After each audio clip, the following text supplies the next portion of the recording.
porti via da me. 5 minuti per noi, poi anche tu partirai. Io non so che darei per parlarti, ma tu non mi ascolti già, più niente ormai può fermarti. 4 minuti per noi, quanto dolore mi dai. Io non so che farei per baciarti, ma tu già non sei più mia, tu sei già via, lontano. Aspetta, aspetta, ma dove vai?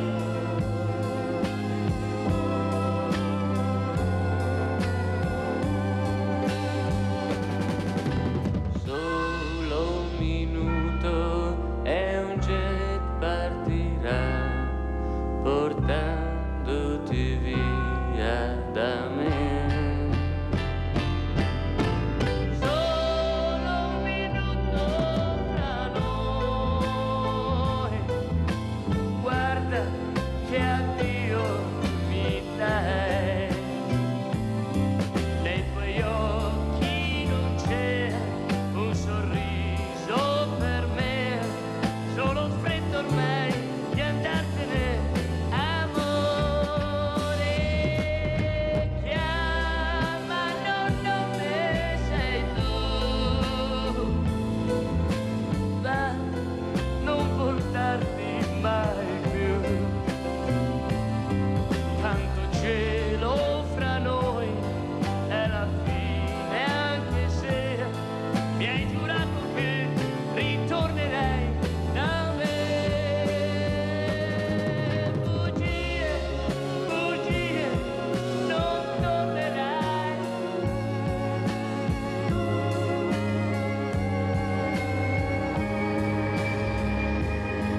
Bugie, bugie, non tornerai.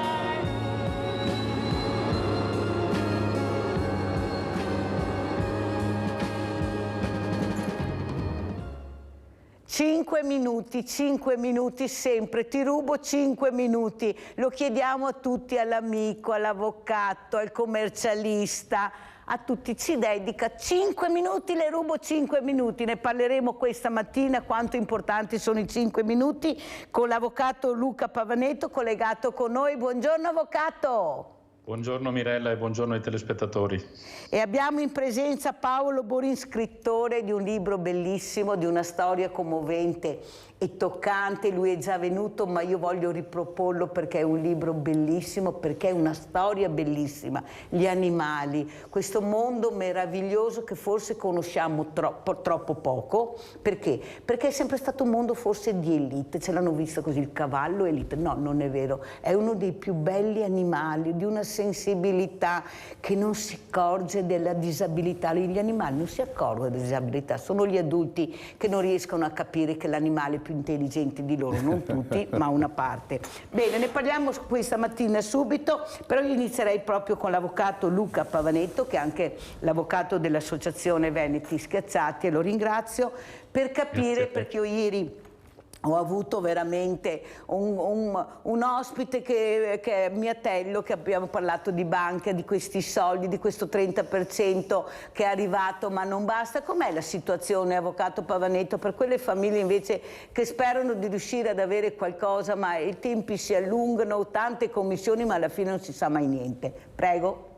Allora, diciamo che la situazione, anziché schiarirsi, rimane abbastanza complessa, nel senso che adesso c'è stato un surplus del fondo che era stato previsto e quindi c'è la possibilità per chi ha già fatto la domanda e ottenuto la prima parte del risarcimento del 30% di provare a vedere se ci sarà un ulteriore risarcimento, che poi andremo a vedere a seconda delle domande che saranno presentate per importo e tutto, ma resta il problema e il nodo fondamentale del rapporto tra il cittadino e l'istituzione, chiamo io banca. I problemi del rapporto ci sono e sono sempre più frequenti, basta pensare a quanti istituti stanno sempre più meccanizzando le loro procedure, perché ormai lo vediamo chiaramente che entrare in una banca e avere un rapporto diretto con un direttore o con un funzionario diventa sempre più difficile. Poi ci sono tutti i problemi operativi di carattere tecnico giuridico, basta pensare alle pronunce sulla nullità delle fideiussioni bancarie e a un sacco di questioni che rendono l'approccio al mondo bancario sempre più difficile. Per questo c'è bisogno comunque dell'ausilio di un buon professionista che possa rappresentare le persone, ma al di là di questo, che non è un discorso pro domo mea, è in realtà il rapporto che va cambiato. Il cittadino, il consumatore, ha diritto di accostarsi alla banca e di avere piena tutela, di avere un rapporto chiaro. Lo stesso intermediario finanziario deve agire con lealtà, correttezza e trasparenza, così ci viene insegnato dal testo unico bancario, cioè qualsiasi sia l'approccio che io faccio con una banca, e basta vedere adesso la difficoltà che hanno tantissime famiglie e tantissimi giovani per accedere a un mutuo, complice anche questa situazione economica davvero ingovernabile, ci fa capire come ci sarebbe bisogno proprio di migliorare, anzi di sistemare una volta per tutte questo rapporto cittadino-banca, renderlo il più equalitario possibile e far sì che uno possa rivolgersi con fiducia a un istituto, ognuno garantito da quelle che sono le norme e le sentenze. Allora, avvocato Pavnetto, a luglio io ho ricevuto una telefonata di un signore che si è presentato in banca per acquistare questi buoni del tesoro, perché sembrava che ti regalassero degli interessi incredibilmente alti, se non alti molto buoni. Quando ha detto va bene, sottoscrivo, nel momento che doveva sottoscrivere gli hanno detto l'interesse sarà del 3,5%, anche l'asta precedente è andata così. Si è trovato che non c'era il tasso di interesse. Ha detto, ma come scusi, ma non è scritto il tasso di interesse che la banca mi deve, cioè i buoni mi danno? E no, glielo diamo dopo. Come dopo? Io firmo una cosa in bianco e sì, glielo diciamo dopo il tasso. Ma come dopo? E allora io cosa firmo? Cioè, ma è corretto, avvocato, una cosa? Cioè io firmo una cosa, a parole mi dicono che prenderò il 3,5%, però non è scritto. Ecco, com'è? Lei ha parlato di trasparenza, di correttezza degli istituti bancari. Io ho avuto anche un presidente di un istituto e in effetti era un po' con le spalle al muro, non ha saputo rispondere, infatti mi ha detto mi informerò perché...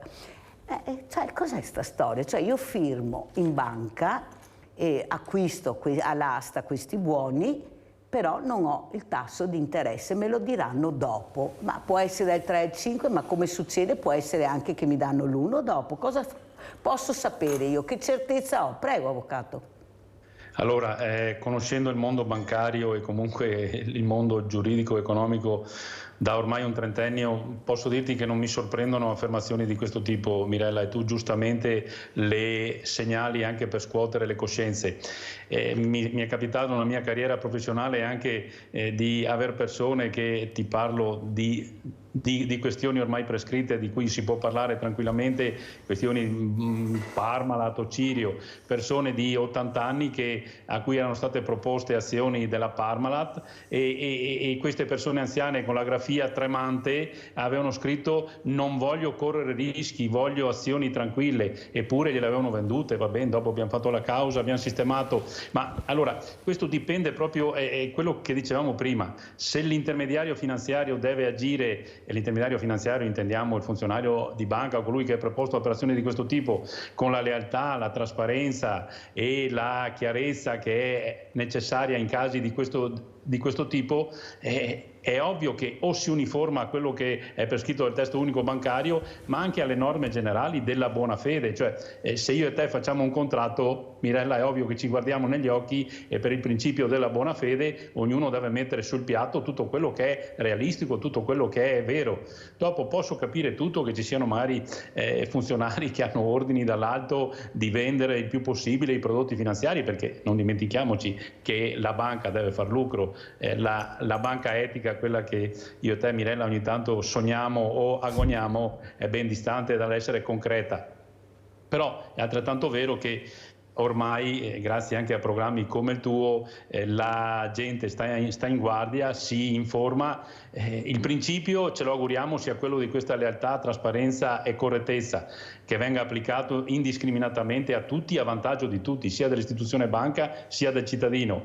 Ma dall'altra parte continuiamo a vigilare, perché se ci sono casi di questo tipo è giusto intervenire, è giusto segnalarli, ci sono anche le autorità preposte che possono intervenire. Ma io l'ho segnalato, ma mi è stato risposto che è una prassi, non è la banca che decide questo, ma è lo Stato che decide. Veramente lo Stato siamo noi, ho detto io non sono d'accordo, perché non è lo Stato. Lo Stato, pensare che c'è il governo, c'è un'altra roba, cioè sempre lo Stato, no, lo Stato siamo noi, io non sono d'accordo di firmare una cosa che non è chiara e non è trasparente, non so cosa può succedere, però funziona così, volevo appunto capire. Allora Borin, lei invece si occupa di cavalli, questo meraviglioso animale, l'ho invitato perché io penso che dobbiamo avvicinarci a questo animale, ecco, specialmente con il mondo delle fragilità. Lui non vede la fragilità vede questo animale meraviglioso. Pensate, io lo racconto sempre, quel bambino curvo, ma curvo, e quando è salito in groppa il cavallo è diventato dritto, non so cosa sia successo, ma lui era dritto sul cavallo, tutti quanti che guardavamo questa meraviglia che poi non voleva più scendere, con la mamma terrorizzata. Borin, chissà cosa succederà. Mirella, prego Borin. Mirella, mi piace che tu abbia introdotto questo argomento, perché per molti anni, adesso è 2 o 3 anni che non vengono più, è venuta un'associazione di cui facevano parte ragazzi diversamente abili, no? Alcuni di loro molto trattati male dalla natura e avevano solo l'espressione e una parte dell'espressione, non potevano muoversi. La cosa da notare era che i cavalli, anche i più, quando si vedevano contornati a questo ragazzi, cambiavano completamente atteggiamento, e questo era già una cosa fantastica. Ma poi era bello vedere quando salivano, naturalmente sul carretto eccetera, salivano i genitori col ragazzo, la faccia del ragazzo, l'espressività del ragazzo, della ragazza, cambiava completamente. E questo era qualcosa che donava un'emozione particolare. Io credo che l'emozione sia la cosa. Vedere abbinato un argomento che vede come interprete il cavallo con un argomento così serioso come può essere l'affare, la banca e così via, non è una cosa di per sé strana, è una cosa che io apprezzo, perché effettivamente quello che è più importante secondo me, e ne parlava prima il dottore, la cosa più importante anche la banca etica è un sogno, dice, no? Io dico che può diventare realtà se tutti noi mettiamo dentro il nostro piccolo cuore, la nostra porzione di cuore, e quel cuore che io ho messo, ho elargito, praticamente ho saputo. Mi trovo spesso con delle mie compagne di scuola che erano bravissime, una era preside del Canova, la Mariangela Sfriso, eccetera, che mi dicono: ma ti invidiamo la capacità di scrivere. Ma io dico: Tito, che te ieri è più bravo di tutte, te sappavi. No. Non è così. La capacità di scrivere è la capacità di tirar fuori dal proprio cuore le cose che possono far vivere agli altri l'emozione che tu stai provando. Questo secondo me è la cosa più bella. Vede Borin, lei ha parlato molto bene. Il cuore. Io purtroppo mi ritrovo da tanti anni a combattere per capire che cuore hanno certi individui, perché se ci mettono il cuore, qualcuno dico, ma se c'è il business, io ti metto il mio cuore però deve esserci il business. E dopo penso invece, quando specialmente faccio la raccolta alimentare nei supermercati per il mio banco solidale, quando arrivano queste donne parlo, tutte ingioielliate, sembrano alberi di Natale, firmate, borse, così. E quella signora ci dà qualcosa per aiutare le famiglie in difficoltà? No, ho già fatto. Quando, scusi? È la prima volta che l'avevo... No, ho già fatto ieri. Oh, ieri non c'eravamo. Allora, quando mi dicono così, Borin, mi viene ancora più voglia di rincorrere. Ma dai, dico, signora, con quell'anello, con quella collana, una scatoletta. No, ho già fatto, guardi, ho già fatto. Ma dai, signora, e allora alzo la voce. Ma dai, signora, ma come non riesce a regalare un pacco di pasta? Capisce che poi mi arriva la donna, la nonna, che ha sofferto, che capisce cosa vuol dire non aver da mangiare, Mirella, e si toglie il pacchettino di pasta. Che la cosa che dobbiamo fare, tutti un po', partecipando un pochettino tutti, è quello di avvicinare anche il mondo del business, di cui parlavi tu, al cuore. So che è difficile, ripeto ancora. Ma noi ci proviamo? Ci proviamo, chissà che ci riusciamo un giorno. Abbiamo il nostro numero 1, lo faccio attendere al mattino, ma devo presentare gli ospiti, è il nostro Rinaldo da Venezia. Ciao Rinaldo. E buongiorno ai tuoi ospiti. Tutte persone interessantissime per quello che fa, specialmente il signor Borin con i cavalli. Mi andavo in barchezza a vedere il Borin ancora, non so se sia suo parente. Andavo in barchezza e andavo a cavallo, vabbè.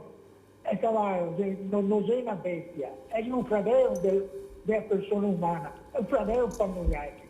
Perché intanto se ti darà una carota, ti torni un mese dopo e si ricorda che ti darà la carota, per dire, è da un'intelligenza, altro che il computer di adesso, che si brava solo per calcoli, ma non dà un animo, mica niente, se tocchi di ferro, non serve a niente, perché bisogna ritirare i numeri. A un computer che vuole il cervello umano che dà la fantasia, la delicatezza, tutti i sintomi della bontà, della cattiveria. Ma adesso siamo con la tecnologia, non capiamo più niente, siamo invarinati dai soldi, le banche, cosa utilizzare le banche? Ma una volta sulla banca, vedere la Banca d'Italia che controllava, non si sente più niente. Adesso la Banca d'Italia, chi gli pagò nella Banca d'Italia? Ormai il mondo va così.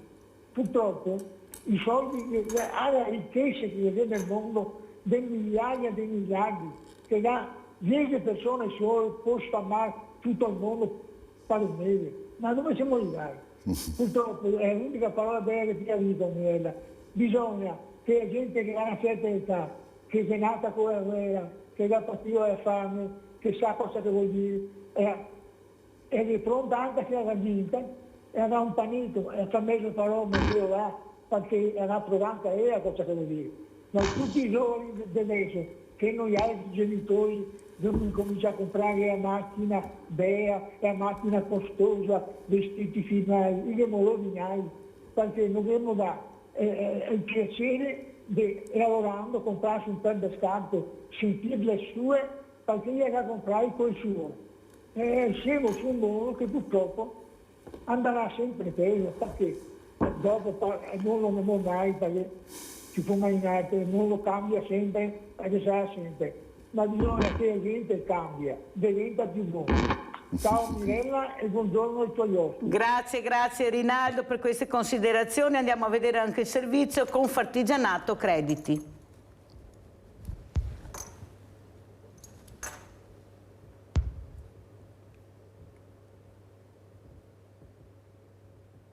Adesso parte. si prepara una tempesta perfetta perché ci sono più fattori che si stanno scatenando nello stesso momento. I segnali che arrivano dalla fotografia della situazione creditizia e dei depositi bancari delle imprese della marca trevigiana sono preoccupanti. Dall'analisi di Confartigianato risulta che rispetto all'anno scorso, a marzo 2023, i depositi bancari delle aziende sono scesi di 592 milioni di euro, mentre i prestiti si sono ridotti di 38 milioni. Siamo di fronte a un calo degli ordinativi da parte delle imprese, soprattutto in alcuni comparti. Di conseguenza abbiamo anche un elevato tasso di interesse, cioè c'è stato un aumento di oltre 400 punti nell'ultimo anno dei tassi di interesse bancario. Chiaramente questo ha dato anche un aumento di quello che è il tasso delle insolvenze, quindi delle imprese, e di conseguenza si prepara una stretta creditizia significativa.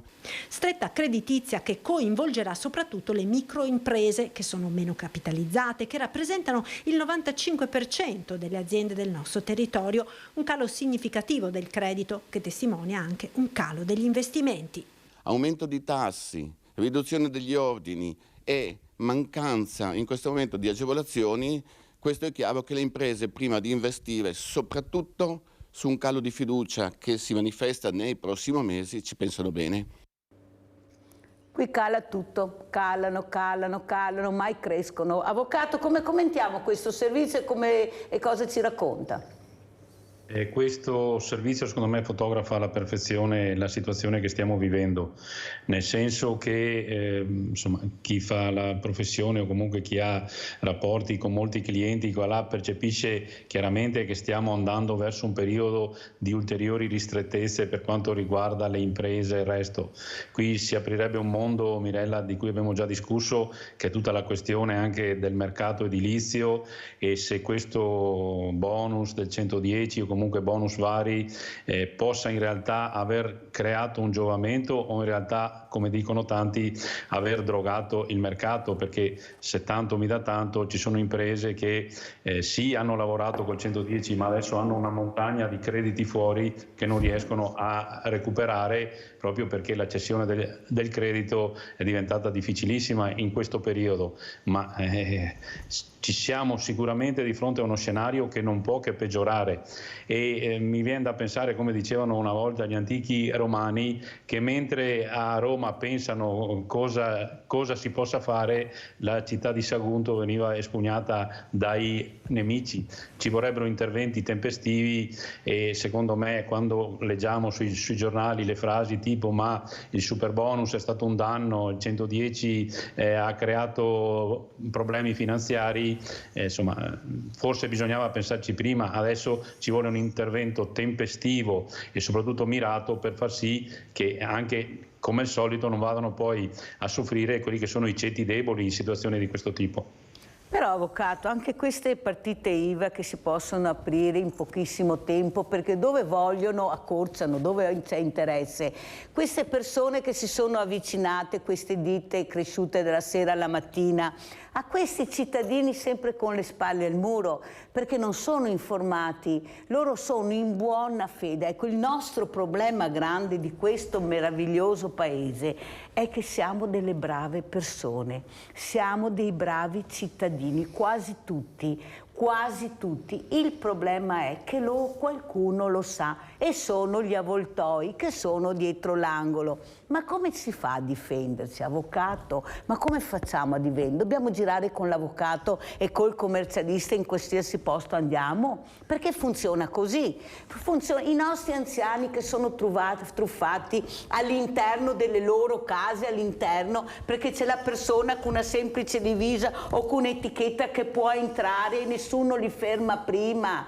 E poi abbiamo le leggi che non vengono applicate anche se ci sono. Cioè questo cittadino è stanco, è sfinito, si allontana sempre di più dalla politica perché ha capito che alla politica non interessa il cittadino, alla grande politica, interessa la grande economia, il grande business.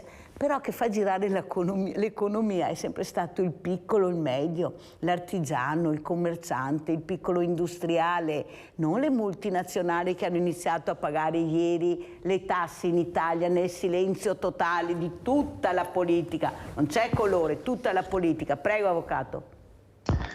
Mirella, cosa posso aggiungere a quello che già hai detto in maniera straordinariamente chiara? Io vorrei dirti questo, che nella mia esperienza ho sentito anche interi condomini che hanno magari versato i 2 o 3 mila euro di acconto per far partire i 110 e che ancora oggi i lavori non ce li hanno eseguiti, e anzi magari la ditta è chiusa, o comunque queste partite IVA fantasma che si sono appalesate all'improvviso poi sono scomparse e nessuno riesce a portare a termine i lavori. Il problema vero, secondo me, rimane sempre la distanza tra il paese reale e il paese legale, nel senso che non c'è attenzione, ci vorrebbe una sorta di super difensore civico che davvero tutelasse le fasce più deboli, perché sono d'accordo con te che le fasce più alte la tutela ce l'hanno innestata da quando nascono. Bisogna ridurre questo tipo di gap,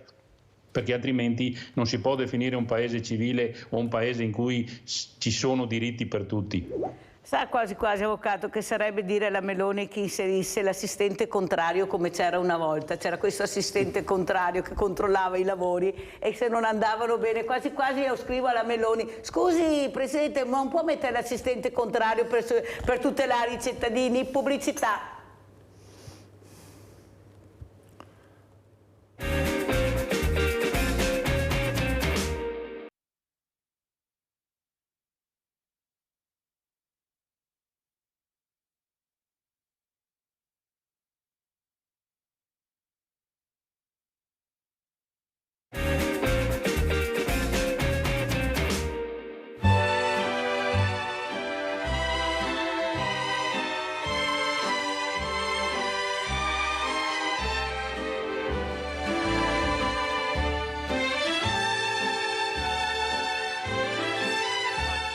In questo istante.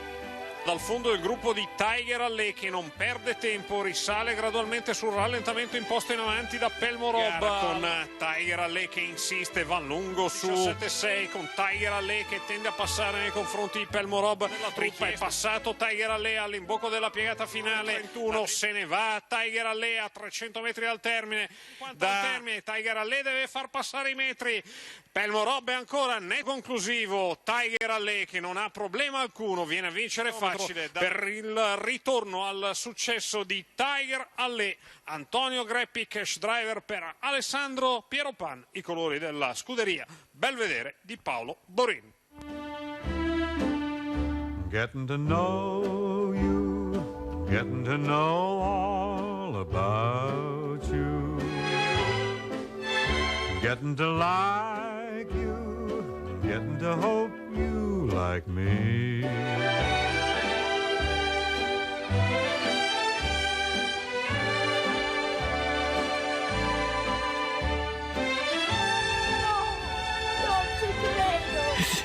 Che bello!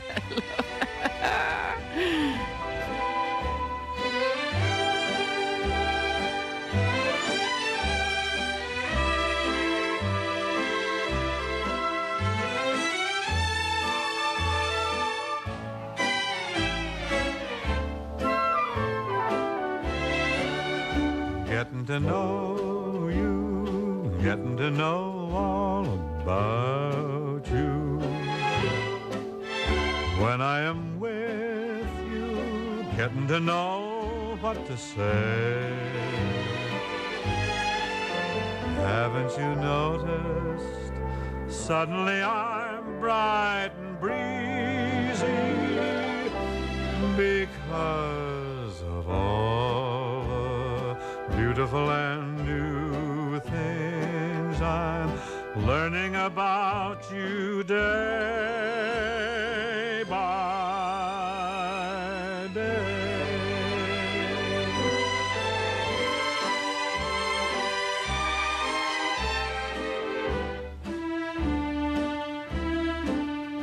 Getting to know you, getting to know all all about you.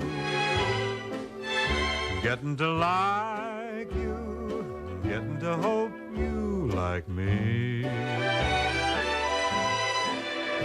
Getting to know you, putting it my way, but nicely. You are precisely my cup of tea. Getting to Bravo, know Tiger.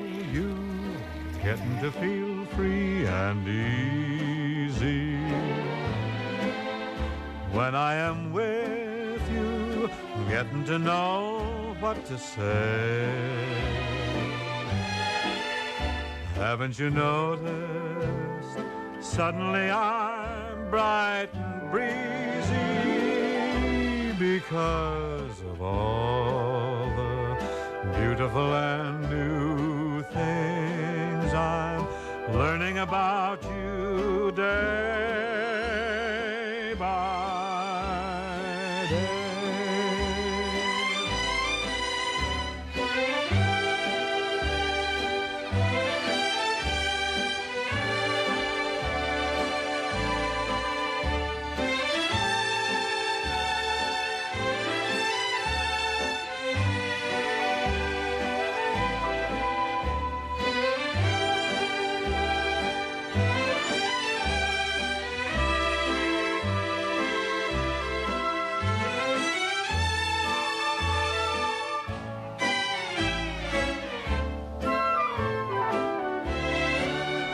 Getting to know you, getting to know all about you.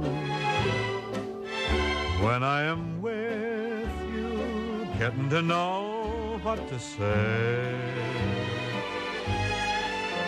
Haven't you noticed?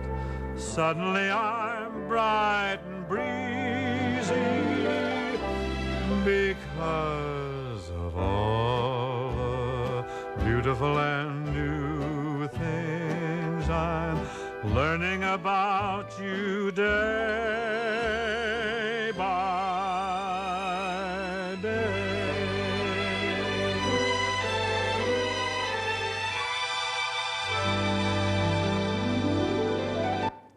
Allora, tutte le mattine parliamo di valori, di emozioni. Adesso Paolo Borin spiegherà cosa avete visto, il perché di questo bellissimo video, perché c'è una storia toccante, una storia veramente commovente, tanto è vero che è stato scritto anche un libro che va alla grande. Prego Paolo. Allora, la storia è una storia vera,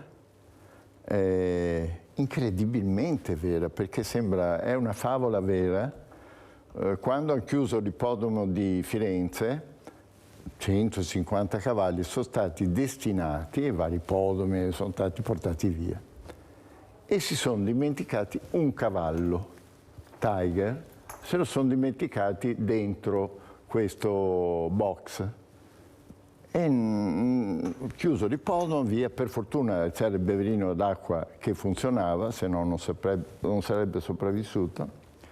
E questo cavallo, un giorno, 2 giorni, 3 giorni, 1 settimana, 2 settimane, 3 settimane, sopravvisse finché un ragazzo diversamente abile, diciamo. Agile io li chiamo, diversamente Bravo, agili. diversamente Non mi piace agile. diversamente abile, Brava, agile. Agile, ci ha avvertito e siamo andati a prenderlo. Avere a che fare con un cavallo che ha 1 quintale di meno, perché mangiando I propri escrementi, lo bravo, diciamo. possiamo dirlo, non poteva di sicuro ingrassare, aveva perso quasi 1 quintale, aveva perso tutta la fiducia in cui i cavalli possono far conto, e io vedevo, poi è arrivato nel mio centro come uno dei tanti cavalli, no? Però io lo seguivo perché quando mi è stata detta la storia lo seguivo e mi pareva che non fosse usato il sistema giusto. Quando me l'è andato da guidare, io l'ho guidato a Treviso e mi sono accorto che l'ultima curva lui faceva fatica, stava sempre con la testa a destra, si rifiutava, faceva fatica di andare a lottare Fermo un attimo perché è arrivata una telefonata, se no mi cade la linea, ma poi riprendiamo. Abbiamo Paola da Padova. Ciao Paola. Sì, buongiorno Mirella, buongiorno ai suoi ospiti che sono in ascolto e sempre complimenti tanti, tutti meritatissimi. Mi sente? Sì, prego Paola. Ah, sì, scusa, non sentivo e pensavo fosse caduta la comunicazione. Allora, storie magnifiche da brividi, complimenti al tuo ospite di questa opera super meritoria e veramente noi non abbiamo ancora compreso il magico mondo degli animali, quanto possono dare e quanto possono aiutare. Purtroppo per nostra incompetenza e ignoranza io vorrei spronare le persone ad avvicinarsi più a questo magico mondo degli animali perché hanno tantissimo da dare.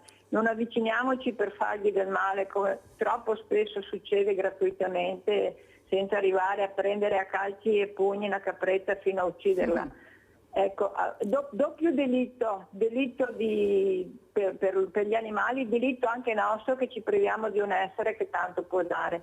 Poi avevo anche bisogno, se potevi, ti lascio il mio telefono, non per un caso mio personale, anche se ne avrei bisogno, ma finché posso tiro avanti, qua mancano le istituzioni e fai benissimo a batterti perché veramente le istituzioni sono assenti, anche menefreghi soprattutto, per casi veramente allucinanti. Se posso lasciare il mio numero di telefono, se magari mi richiami, che vorrei non tanto che tu ti occupassi, che fai già 1001 notte, anzi 1 miliardo e una notte, ma perché dessi una spronata alle istituzioni che sono assolutamente mancanti su un caso veramente allucinante dove probabilmente può sfociare in tragedia e non lo vogliono capire perché siamo già al macete e al mattone, tanto per dire. Allora Paola, lascia pure il tuo numero in regia che poi ti chiamerò, non preoccuparti, poi quello che posso, sai che veramente non ho la bacchetta magica magari. Grazie. Che mi occupo. Grazie Paola, grazie veramente. Allora continuiamo questo meravigliosa creatura in curva. Sì, mi sono reso conto che poteva fare di più e ho detto vorrei lavorarci io. Ci ho lavorato con quel po' di tecnica che il libro non contiene. Il libro è un romanzo. Lo facciamo anche vedere Paolo Borin, eccolo qua il libro. Il libro non contiene molta tecnica, però un po' era tutto sulla guida a sinistra, per cui ho utilizzato delle siepi in un percorso particolare. Dopo un mese a corso a Padova e ha vinto di 50 metri, tu puoi immaginare che razza di soddisfazione è stato per me. E da lì comincia la storia di Tiger, che è diventato anche un cavallo buono, un cavallo che si faceva rispettare nella sua categoria, un cavallo che è arrivato secondo un'attrice, un cavallo che ha avuto una carriera importante anche come cavallo da corsa. E questo era già qualcosa che si poteva raccontare ai nipoti. Poi è successa una cosa straordinaria, la racconto? Sì. Certo. Un giorno è venuta una signora americana e io ero reduce da una cosa brutta, da una tragedia e avevo bisogno del sole, dei cavalli, di tutto quello che si muove attorno. E questa signora, vedo che si gira intorno, probabilmente è capitata lì per caso, posso esserle utile, e mi ha detto, ha visto tutti questi cavalli e mi ha detto, ma voi vendete cavalli? No, a lei cosa serve? Mi serve un cavallo perché mia figlia vorrebbe cominciare a prendere confidenza. Ho detto, ho il cavallo, e io pensavo sempre a Tiger. Tiger, quella corsa che avete visto prima, l'ha vinta 15 giorni prima che succedesse questo. E io ho detto, io i cavalli a fine carriera li regalo perché voglio che vadano a passare una vecchiaia tranquilla, diciamo una pensione, e questo è un po' il mio spirito, che non ha grossi proseliti, ma io spero ne abbia sempre di più. E il giorno dopo sta ragazzina di 10 anni mi ha mandato un messaggio che avrebbe sciolto la marmolada, i ghiacciai, ha sciolto anche me, e io ho detto, signora, domani mattina lei se la porti via sto cavallo e io non voglio una lira, spero che vada bene, e mai scelta fu più felice perché si instaurò fra Alizée, questa ragazzina, e il cavallo che abbiamo visto prima, la ragazzina. Sì, la mamma ha fatto questo video ed è una cosa bellissima. Questo video mi commuove ogni volta che lo vedo ed è un po' una sintesi di quello che io ho cercato di esprimere in questo libro. Questo libro che originariamente non nutriva gran fiducia, anche l'editore, insomma, e poi a mano 200 copie, 400 copie, 1000 copie, 2000 copie, e sta avendo un successo che nessuno, io meno di tutti, pensavo potesse raggiungere. Mi fa piacere, io ho partecipato a una trentina. Sono andato Guardiamo qualche immagine, diciamo alla regia che mandi anche le immagini che Paolo Borin ci ha mandato, così intanto che Paolo chiude questa bellissima parentesi meravigliosa. Prego Paolo. Ho regalato questo cavallo e ho dato origine, dato stura a queste pagine, e non sapevo, mi piaceva l'argomento, mi piaceva che l'argomento avesse, queste sono immagini di Alizée che adesso sta vincendo, qui è un concorso che ha vinto all'Onigo. È diventata grande. Sì, ma Tiger, che prima primeggiava nella specialità del trotto, adesso sta imponendosi anche questa specialità, ed è incredibile, questo è incredibile ed è bellissimo. Alizée e Tiger vanno a far passeggiate, nuotate insieme, si sta aprendo una vita stupenda per questo cavallo, e pensando quanto improbabile fosse questa gioia, mamma mia, è bellissimo. Da lassù qualcuno ci ama, caro Paolo Borin. Io credo proprio e ci indica le vie. Allora, Avvocato Pavanetto, storie bellissime, anche lei tocca con mano delle realtà che cerca anche di tutelare, di proteggere. Una anche ce l'abbiamo assieme, questo ragazzo che ormai vegeta su questo letto dove gli è stato tolto la dignità, gli è stato tolto tutto, perché la famiglia, la mamma, che è diversamente agile anche lei, tanto è vero che è in carrozzina, assiste questo ragazzo a casa da sola, non vuole saperne di portare questo uomo in struttura, perché dice: lo perderei domani se lo porto là, me lo tengo a casa, me lo accudisco. Ma è possibile, avvocato, che non ci sia, come dice Paolo Borin all'inizio, che ha aperto con la parola cuore, da parte delle istituzioni, da parte anche della politica, questo cuore? Abbiamo sentito anche ieri, dopo l'80° femminicidio, per fortuna qualcuno in Parlamento, le nostre parlamentari, donne e anche non solo, si sono decise a fare un passetto dopo 80 femminicidi dall'inizio dell'anno, dopo che i ragazzini ne hanno fatto di tutti i colori, hanno il pugno della situazione in mano, pochi ragazzini che hanno in pugno le forze dell'ordine, i sindaci, i cittadini, gli anziani, ne fanno di tutti i colori. Finalmente qualcosa si sta muovendo, anche se qualcuno ha detto tutto sbagliato un'altra volta, perché quando fa uno è sbagliato, quando fa l'altro è sbagliato, e noi siamo in mezzo. Avvocato, cosa ci dice? Allora, rispetto a tutte le tematiche che hai sollevato, che sono assolutamente preponderanti e fondamentali, c'è da fare un piccolo commento. Adesso questo rafforzamento del codice rosso, che sembra sia contenuto nel decreto Caivano, che è quello che aspettiamo di leggere tutti, dovrebbe far sì che il magistrato abbia l'obbligo di sentire entro 3 giorni dalla denuncia subito la donna maltrattata, o comunque quella che ha sollevato il problema delle minacce o delle violenze. Questo dovrebbe far sì che la tutela sia ben più concreta e ben più immediata. Dopo, sai, tutto deve inserirsi in quello che abbiamo sempre detto, ci deve essere l'idem vel et sentire, cioè bisogna che tutti la pensiamo nella stessa maniera, sia l'ufficiale di polizia giudiziaria che raccoglie la denuncia deve avere subito la sensibilità di capire la gravità del caso, e vanno tutelate immediatamente, se no non possiamo davvero dirci un paese civile se tolleriamo che ci siano stati 80 femminicidi dall'inizio dell'anno. Tu mi conosci bene, sai che collaboro anche con un'associazione che tutela le donne vittime di violenza, e quello che si vede, lo spaccato quotidiano, è proprio della necessità sempre più di offrire un riparo e una tutela a queste donne che davvero sono lasciate a se stesse, anche per tante volte per un retaggio culturale che dobbiamo combattere assolutamente, per non parlare di queste questioni che riguardano i minori. Adesso vedremo se queste misure che sembra vengano attuate insomma sono efficaci. Si potrebbe discutere all'infinito. I 2 anni di carcere per i genitori che non mandano i figli a scuola potrebbero essere una sanzione concreta, vera, ma è altrettanto vero che deve essere una scuola che abbia una funzione educativa talmente importante e talmente precipua da poter insegnare a questi ragazzi cosa sia il rispetto e la parità tra uomo e donna. Ma lì arriveremo a 1000 concetti, la parità salariale, cioè abbiamo una montagna di strada da fare. È bene, come ci insegni tu, Mirella, che cominciamo a metterci in viaggio e a non lasciare nulla indietro o trascurato.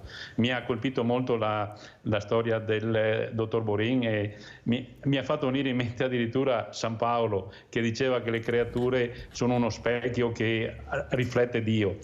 È vero, forse dovremmo partire dalla sensibilità e dall'affetto che ci danno gli animali e trasfonderlo in quello che è il vivere comune, che è molto importante. Allora andiamo a vedere invece questo servizio: molesta una ragazza e la aggredisce. Andiamo a Monfalcone.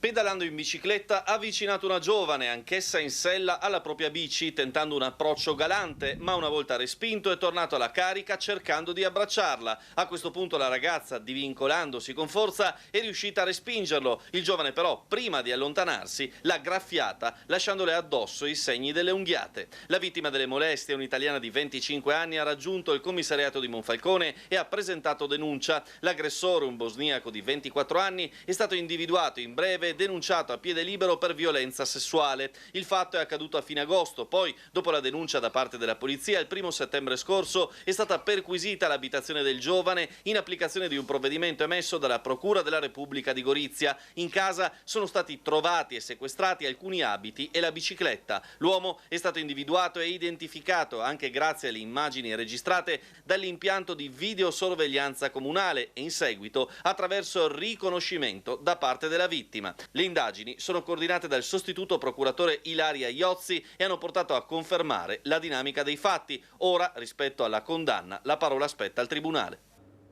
Allora Paolo Borin, come commentiamo? Ecco, queste creature che sono anche le donne, oltre agli animali, ci sono queste creature fragili, siamo noi, non ce la facciamo da sole. Vorrei stabilire un collegamento fra un argomento così impegnativo, così difficile come quello che ha introdotto il dottore e il cavallo. Allora, la storia dell'uomo senza il cavallo avrebbe avuto tutto un altro svolgimento. Il cavallo è stato vicino all'uomo nelle guerre, eccetera, e nell'agricoltura e quant'altro. Però l'approccio dell'uomo nei confronti di una creatura che non è un predatore, è un predato. Il cavallo è sempre stato mangiato dagli altri animali e dall'uomo, ma non è mai mangiato gli altri animali, mentre noi stabiliamo un rapporto molto più facile col cane e col gatto, che sono come noi dei predatori. Ebbene, nel panorama della storia ci sono 2 eccezioni, 2 punti che ti basti pensare che nel Medioevo si legava un gatto a una canna di bambù, lo si metteva vicino ai testicoli del cavallo, quando il cavallo si ribellava si avvicinava ai testicoli il gatto, con le conseguenze che tu poi... Questo è l'approccio che l'uomo nella sua storia quasi sempre ha seguito, un rapporto di affermazione.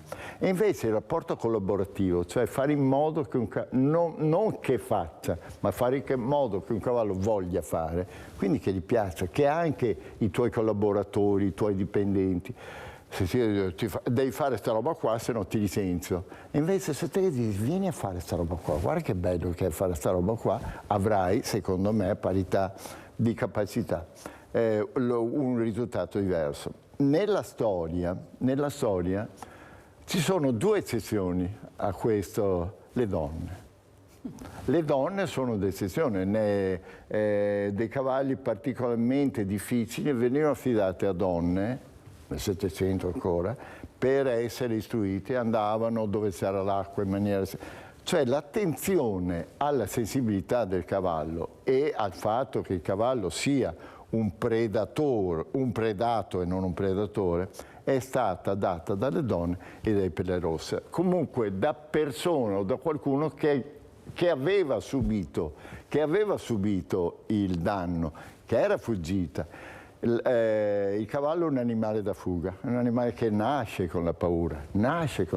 Avvicinare un cavallo bisogna prima di tutto andargli vicino, mentre avvicinare un cane è facilissimo. Molte volte è troppo facile, dei padroni... Attenzione, diciamo, bisogna avere attenzione. No, ma ci sono dei padroni, quando il cane ti ha riconosciuto come alfa, ci sono dei padroni che non sono degni del proprio cane, e il cane è sempre lì che scodinzola. Cioè è più facile il rapporto con i cani. Con i cavalli è molto difficile, però è bello, è affascinante proprio per le difficoltà. Avete visto Paolo Borin quando parla di questo animale meraviglioso, come si illumina? Lui si illumina tutto quando si parla di cavalli. Allora, avvocato Pavanetto, come ci saluta e cosa ci dice?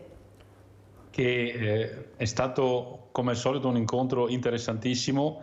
Il dottor Borin mi ha fatto venire in mente i primi libri che leggevo di Conrad Lorenz, il famoso etologo, proprio l'amore incondizionato verso gli animali e verso tutte le creature, che sia di esempio per tutti, e noi facciamo nostro il motto della Brigata Giulia: mai daur, mai indietro, per cui andiamo avanti e cerchiamo di tutelare tutti coloro che hanno bisogno. Grazie all'avvocato Luca Pavanetto, cassazionista, referente Associazione Difesa Utenti Servizi Bancari e Finanziari a San Donato di Piave, ma anche le donne, avete sentito, ecco, queste donne che devono assolutamente essere protette perché siamo diventati fragilissimi. Abbiamo il nemico dietro l'angolo in un qualsiasi momento, purtroppo.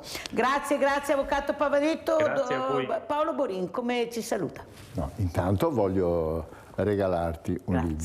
Grazie. Questo è il minimo della pena. Graditissimo. E spero che tu possa leggerlo. Il libro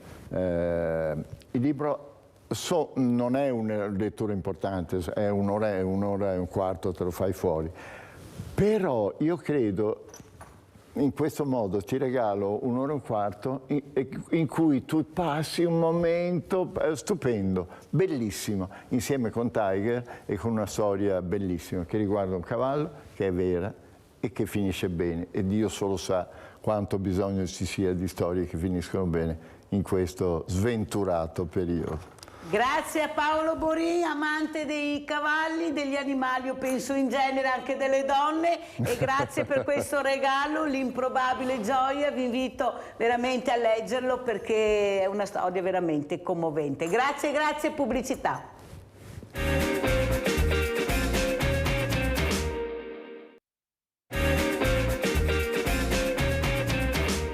Si prepara una tempesta perfetta perché ci sono più fattori che si stanno scatenando nello stesso momento. I segnali che arrivano dalla fotografia della situazione creditizia e dei depositi bancari delle imprese della marca trevigiana sono preoccupanti. Dall'analisi di Confartigianato risulta che rispetto all'anno scorso, a marzo 2023, i depositi bancari delle aziende sono scesi di 592 milioni di euro, mentre i prestiti si sono ridotti di 38 milioni. Siamo di fronte a un calo degli ordinativi da parte delle imprese, soprattutto in alcuni comparti. Di conseguenza abbiamo anche un elevato tasso di interesse, cioè c'è stato un aumento di oltre 400 punti nell'ultimo anno dei tassi di interesse bancario.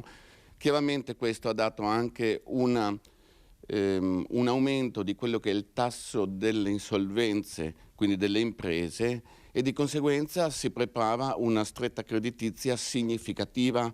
Stretta creditizia che coinvolgerà soprattutto le microimprese, che sono meno capitalizzate, che rappresentano il 95% delle aziende del nostro territorio, un calo significativo del credito che testimonia anche un calo degli investimenti. Aumento di tassi, riduzione degli ordini e mancanza in questo momento di agevolazioni. Questo è chiaro che le imprese, prima di investire soprattutto su un calo di fiducia che si manifesta nei prossimi mesi, ci pensano bene.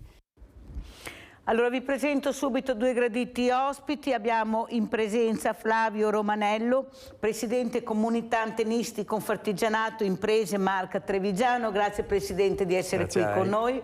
Ecco, è una cosa molto importante quella che abbiamo sentito, ve l'ho fatto ascoltare per ben 2 volte questa mattina, perché sono servizi che dobbiamo non sentire, ascoltare, perché parlano delle nostre imprese, dei nostri artigiani, ecco, di questa meraviglia che ha fatto grande il nostro paese, perché sono stati loro, che tutti hanno copiato, perché noi ce l'abbiamo nel DNA, la creatività, non c'è niente da fare, è nostra, nessuno ce la può togliere. Però non riusciamo a esserci nel mercato, non riusciamo a venderci bene. Questo avrebbero dovuto fare assieme, fare sinergia di associazioni di categoria. Sembra che adesso qualcosa si muova, per fortuna dico io, però mi sa che gli artigiani sono quasi azzerati. Però il Presidente Romanello ce la sta mettendo tutta, questa sinergia sta partendo, sentiamo cosa ci racconta dopo aver sentito questo servizio. Prego Presidente. Sì Mirella, come ci dicevamo anche prima, i problemi ci sono, è che passare dalle vacche grasse alle vacche magre è sempre complicato, perché quando si è abituati a un certo tipo di, una certa modalità, cambiare atteggiamento, cambiare orizzonte, cambiare stile di vita vuol dire andare a inficiare proprie sicurezze. I cambiamenti non piacciono neanche in casa, mia moglie ha cambiato la tavola e io mi sono adattato con fatica ed è una stupidaggine. Quindi capisco anche la difficoltà che in tutti gli ambiti la categoria, ma anche il suo Confartigianato stessa sta vivendo. È però un cammino che vedo che si sta portando avanti. Ci sono dei passi che si stanno facendo, ci sono anche dei risultati che si stanno vedendo. Stiamo cercando di passare da essere l'uomo solo al comando a un gruppo di uomini al comando.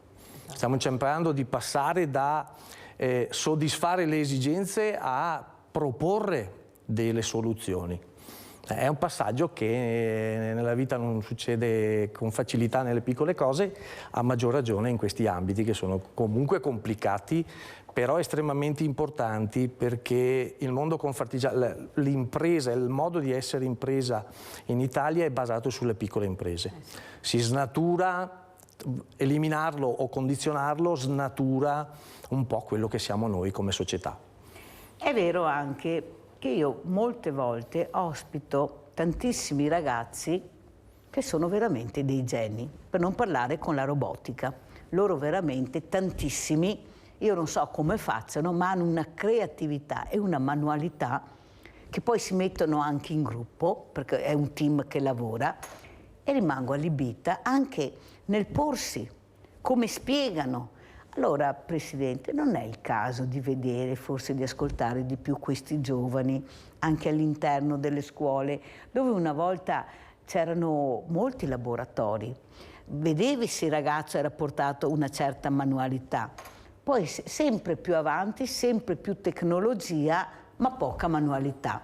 Manca la manualità, manca la creatività. Tu dammi il gioco che io vedo come giocare e ti dimostro cosa so fare. Forse li abbiamo ascoltati poco, questa scuola molto didattica e poco manuale, loro hanno bisogno anche di questo, non possono sempre giocare esclusivamente col cellulare, non possono. Cominciamo a capire quali sono i bisogni, o sbaglio? Abbiamo delle start-up che sono meravigliose, ma non vengono supportate. Io ieri ho avuto un giovane che glielo farò conoscere, Giorgio Pirolo, che fa le supercar, e ha detto non siamo aiutati assolutamente, ecco, grandi iniezioni di denaro ai nomi molto altisonanti e a noi niente, mentre all'estero veramente ci mettono il tappeto rosso, l'ha detto ieri qua. Allora perché non supportare anche questi giovani che si autofinanziano, attenzione, per partire e poi non vengono supportati? Cosa ci racconta, Presidente? Che la verità è come sempre molto sfaccettata. Allora, il mondo della scuola, prendiamo questo, il mondo della scuola è formato sostanzialmente da 3 grandi filoni: gli studenti, i genitori e il mondo diciamo, dei dipendenti, degli insegnanti e degli assistenti scolastici. È estremamente difficile mettere d'accordo i 3 mondi. È estremamente difficile convincere un genitore che l'orizzonte del proprio figlio è quello, perché lo si vede, un insegnante attento, un insegnante che guarda un ragazzo che ha lì diverse, cioè tante ore durante un giorno, capisce le attitudini e le capacità di questo ragazzo. Ecco, se queste capacità e queste attitudini non corrispondono a quelle che ha di lui il genitore, diventa un problema. Pochi giorni fa ci sono state delle contestazioni, cioè genitori che non hanno accettato le bocciature. Io non entro nel merito, ma 20 anni fa non avremmo mai neanche immaginato situazioni di questo genere.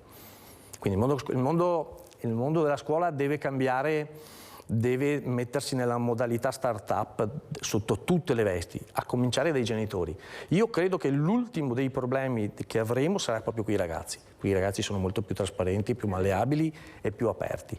Per quanto riguarda il discorso che faceva lei sul finanziamento alle start-up, siamo molto indietro, però il servizio che dicevano prima, alle piccole imprese non vengono dati soldi. Cioè la banca è abituata a ragionare in un ritorno e il rischio non c'è. Capitali di rischio in Italia non ci sono troppo pochi. Se vogliamo, dobbiamo investire in capitali di rischio. Cioè dobbiamo rischiare nella formazione dei ragazzi, dobbiamo rischiare verso gli artigiani, dobbiamo rischiare anche nell'aiutare la demografia a crescere, perché sennò con quei 4 ragazzi che abbiamo adesso, io e lei dovremmo star qui anche tra 20 anni. Tanto è vero che non è vero che non si trovano, non ci sono.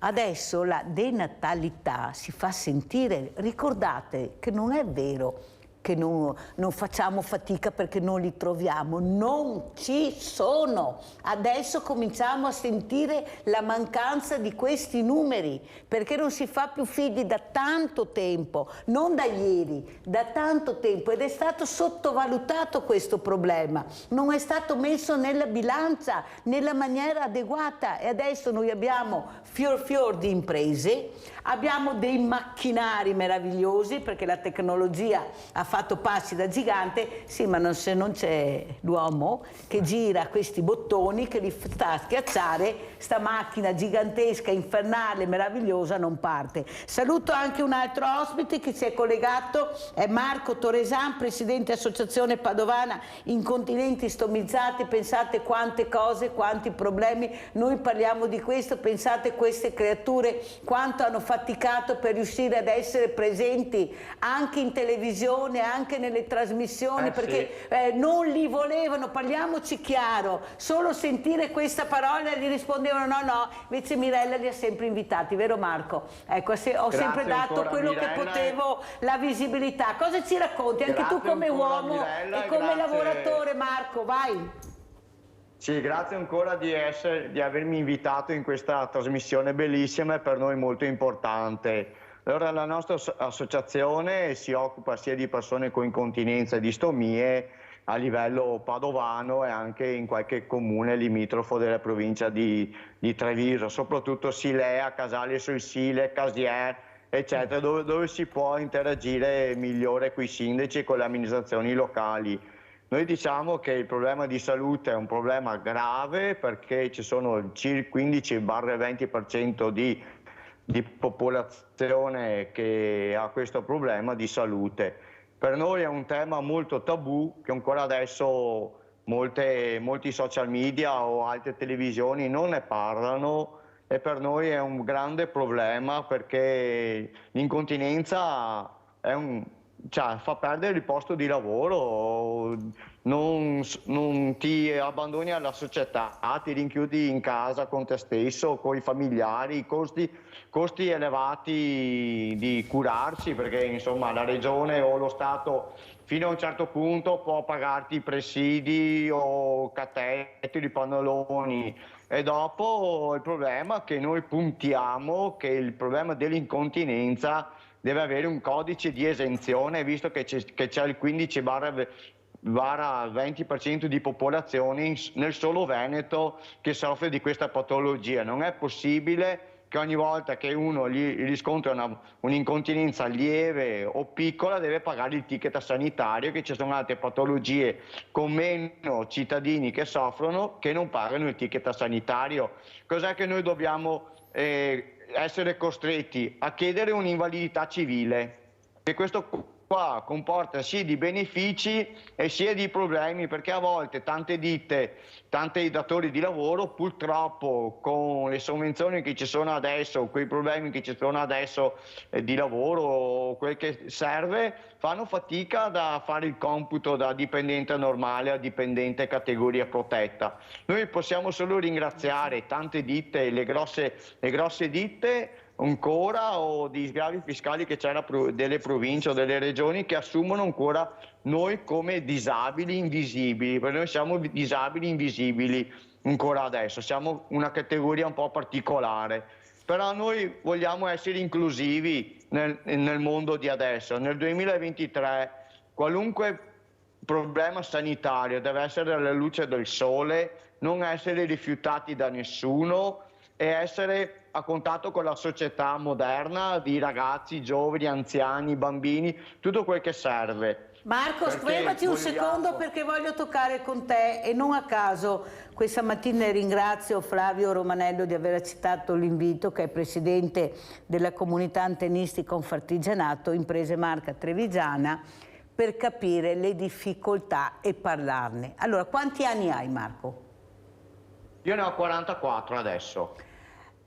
Com'è la tua vita quotidiana con il lavoro? Ecco, che rapporto hai col lavoro? Beh, io posso essere uno dei fortunati che lavoro in una grossa ditta, una multinazionale. Io posso essere fortunato perché la mia postazione di categoria protetta c'è, e anche altre persone che adesso ne devono assumere qui a breve hanno la posizione di categoria protetta. Ma perché? Perché è una grossa multinazionale, una grossa ditta, ma le dittarelle che hanno 40, 50, 60 dipendenti fanno molta fatica a fare il computo da dipendente normale a dipendente categoria protetta. Perché? Perché prima cosa c'è una commissione medica, c'è il medico del lavoro che gli fanno delle prescrizioni particolari al dipendente e anche al datore di lavoro. Esempio, la mia patologia con la stomia e l'incontinenza, il datore di lavoro, se lo può permettere, ha l'obbligo di avere un bagno adibito, un bagno disabile adibito con uno specchio particolare. Fermo Marco, fermati qua sul bagno, fermati, perché è molto importante. Allora noi ci troviamo che voi chiedete i bagni adeguati su un'azienda di lavoro e non ci sono, in molti casi non ci sono. Noi andiamo negli alberghi 5 stelle nel 2023 e molti bagni non ci sono, ma non perché, Marco, non li hanno voluti creare, perché lì la persona diversamente agile, come chiamo io, perché non mi piace chiamare altri nomi, perché vi muovete in maniera diversa, ma siete delle creature splendide, non vengono viste bene. No, vuoi che io mi sieda a tavola?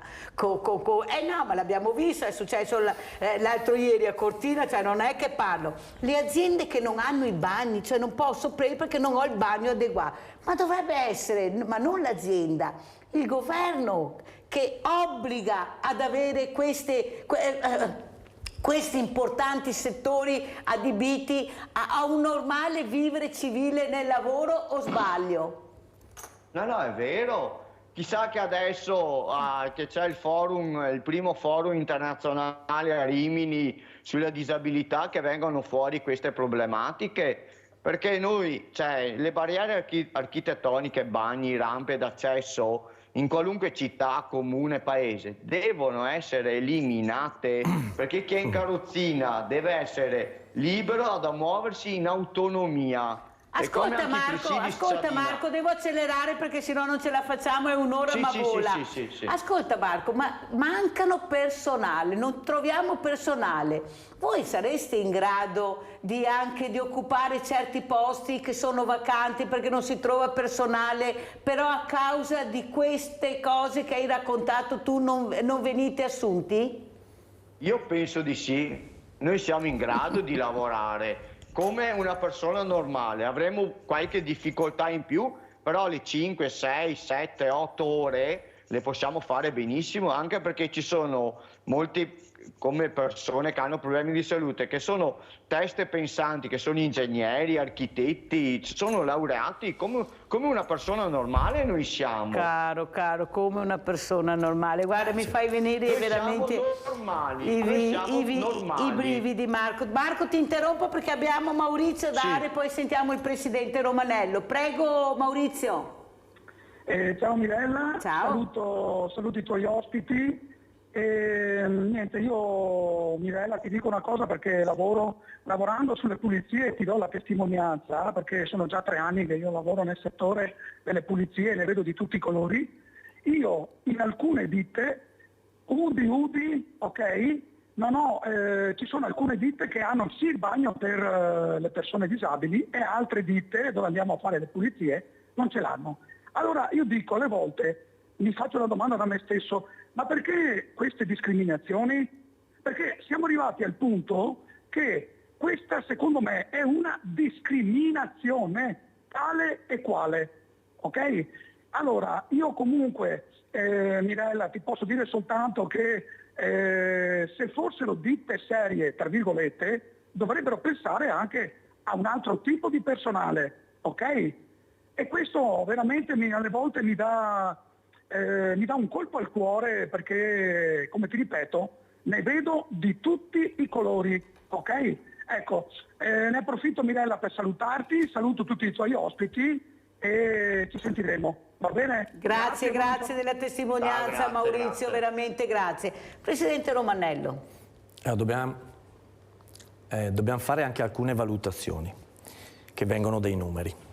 Più del 90% delle ditte artigiane, io conosco questo mondo e parlo di questo mondo, sono microimprese, quindi significa massimo 3 dipendenti. È difficile su 3 dipendenti inserire soggetti con disabilità.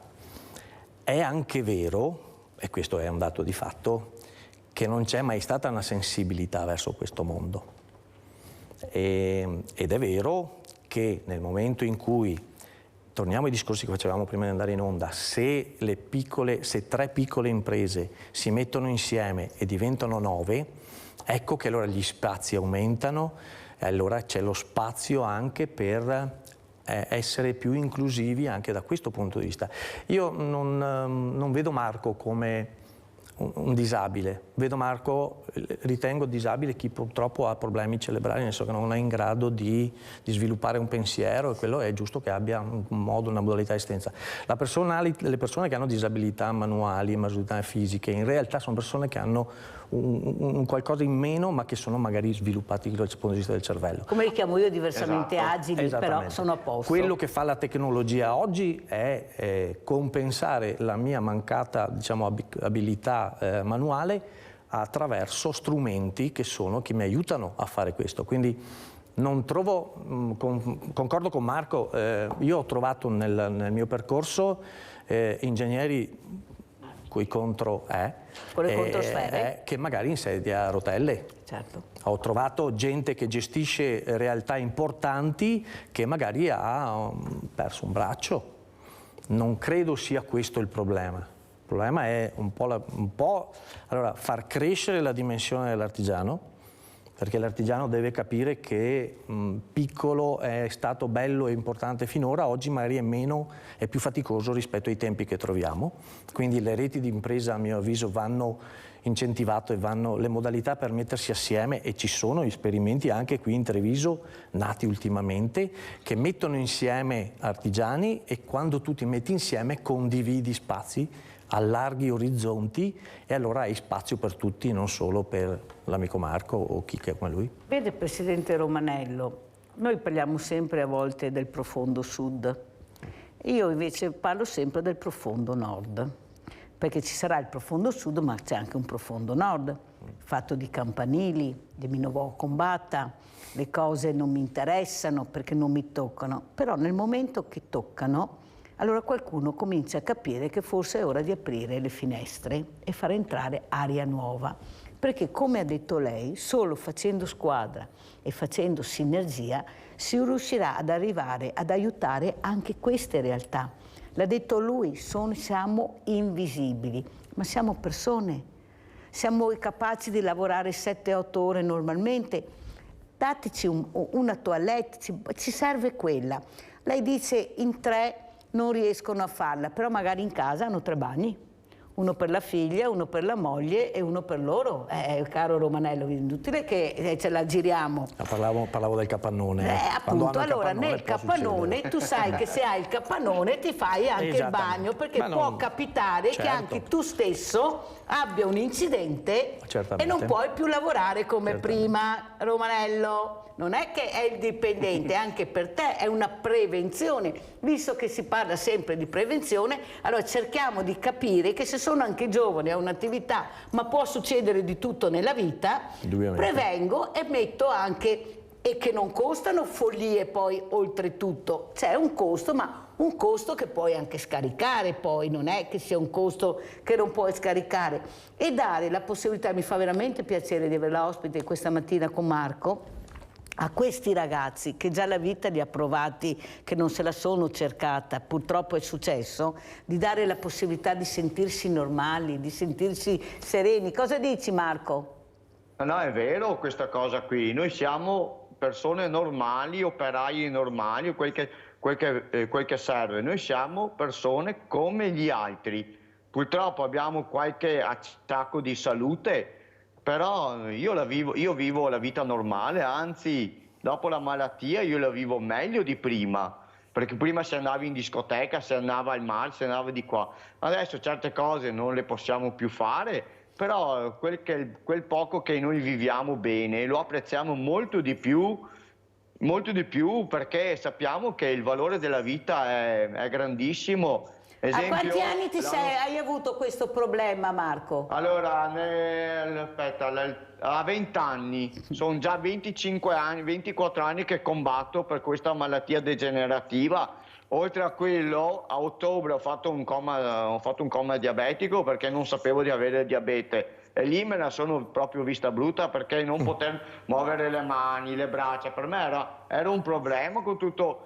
Il problema non era perché è successo, il problema è che io penso sempre agli altri, ho i pazienti da gestire, ho i volontari dell'associazione da mandare avanti per gli ospedali, per tutti gli eventi che facciamo. E per me è stato veramente un problema, anche per ritornare a lavoro. Io avevo il pensiero che non vedevo l'ora di ritornare a lavoro, perché io quel poco che riesco a lavorare, quel che lavoro, ci tengo veramente, anche la ditta dove lavoro io, l'apprezzo perché mi è stata molto vicina quando mi sono sentito male a ottobre, anche gli anni passati quando ero ricoverato in ospedale o per la mia patologia, mi è sempre venuta incontro. Io posso sempre ringraziare il Signore che dove lavoro siamo valorizzati moltissimo. Che bella dove lavoro.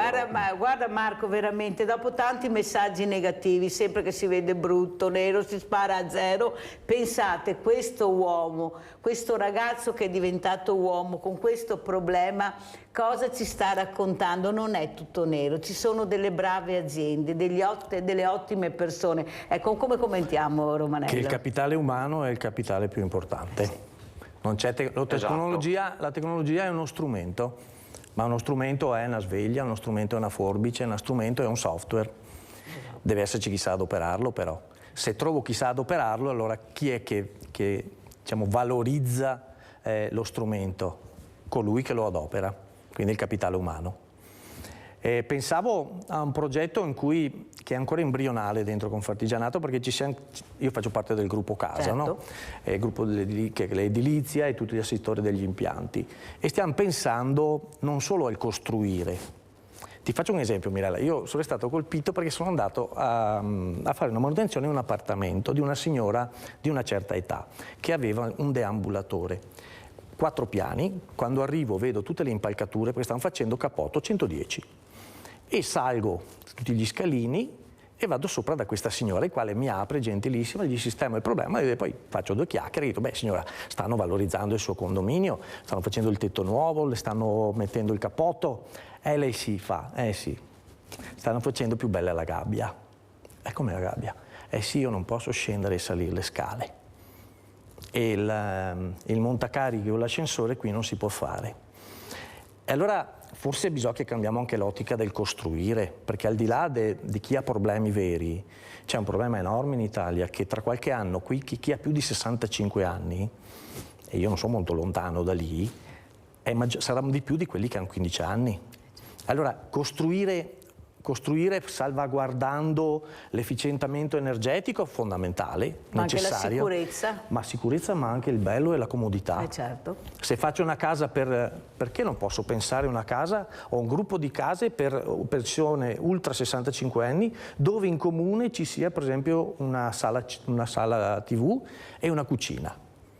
Lascio la loro intimità e allora andiamo verso orizzonti diversi, cioè, secondo me dobbiamo cambiare modalità, ma perché efficientare, cosa efficiento al 4º piano a quella signora lì? Sì, quando ha attaccato il condizionatore lei ha risolto i problemi sia d'estate che d'inverno, ma non può uscire. È una gabbia, come ha detto lei. È una gabbia e noi dobbiamo togliere le gabbie. Esattamente. E allora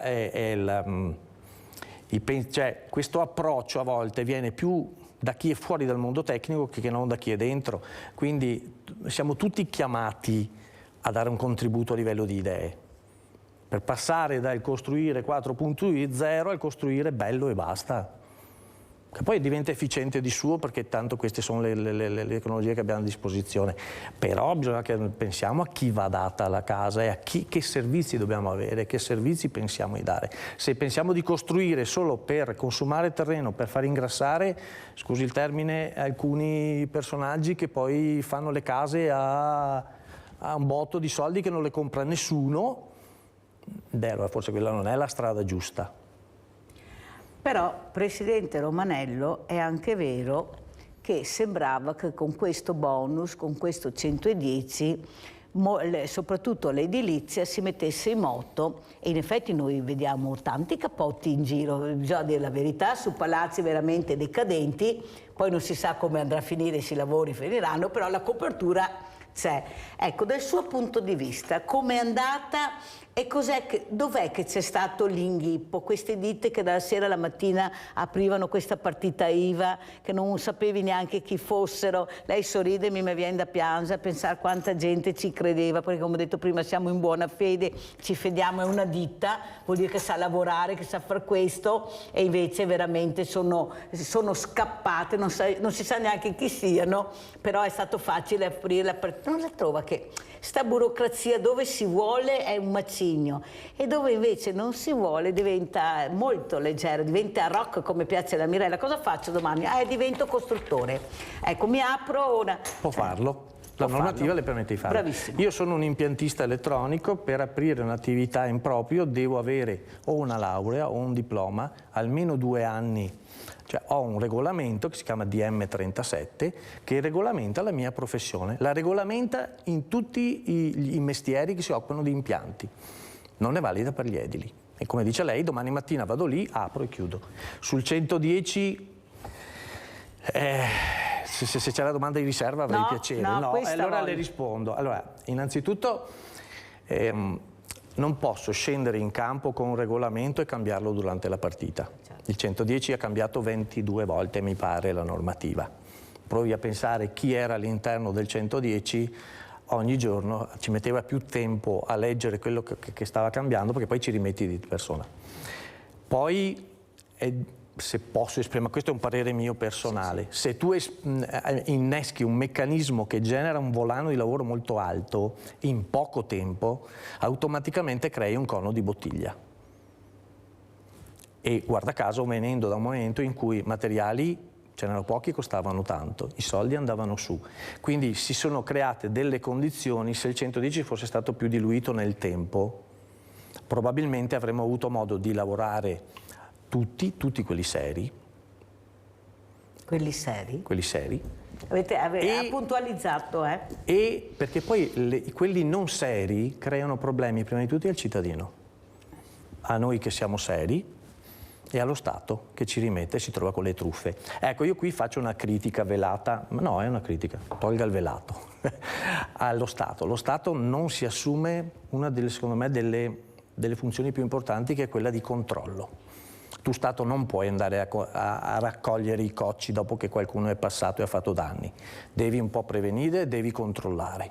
E secondo me si può fare. Ci sono tanti ragazzi da assumere, tante persone competenti che potrebbero essere impiegati dalla pubblica amministrazione per controllare chi lavora, nel senso di controllare che tu che ti metti ad avviare un'attività abbia i fondi, abbia le competenze, abbia lo storico per poter fare, e non guardando 4 documenti capisci che è lì solo per arraffare e per sparire il giorno dopo. E la fanno anche franca. Perché poi quando tu non sai controllare non sai neanche, se non a campione e magari in maniera disordinata e poco corretta, non sai neanche punire. Hai capito? Allora andiamo a vedere invece quello che ha cercato di dire e di fare il nostro Marco Torresan, perché loro veramente si mettono sempre in prima linea, ci mettono la faccia perché ci credono che si potrà migliorare la loro situazione. Andiamo a vedere questo video inaugurazione panchina, andiamo a vedere. Vai!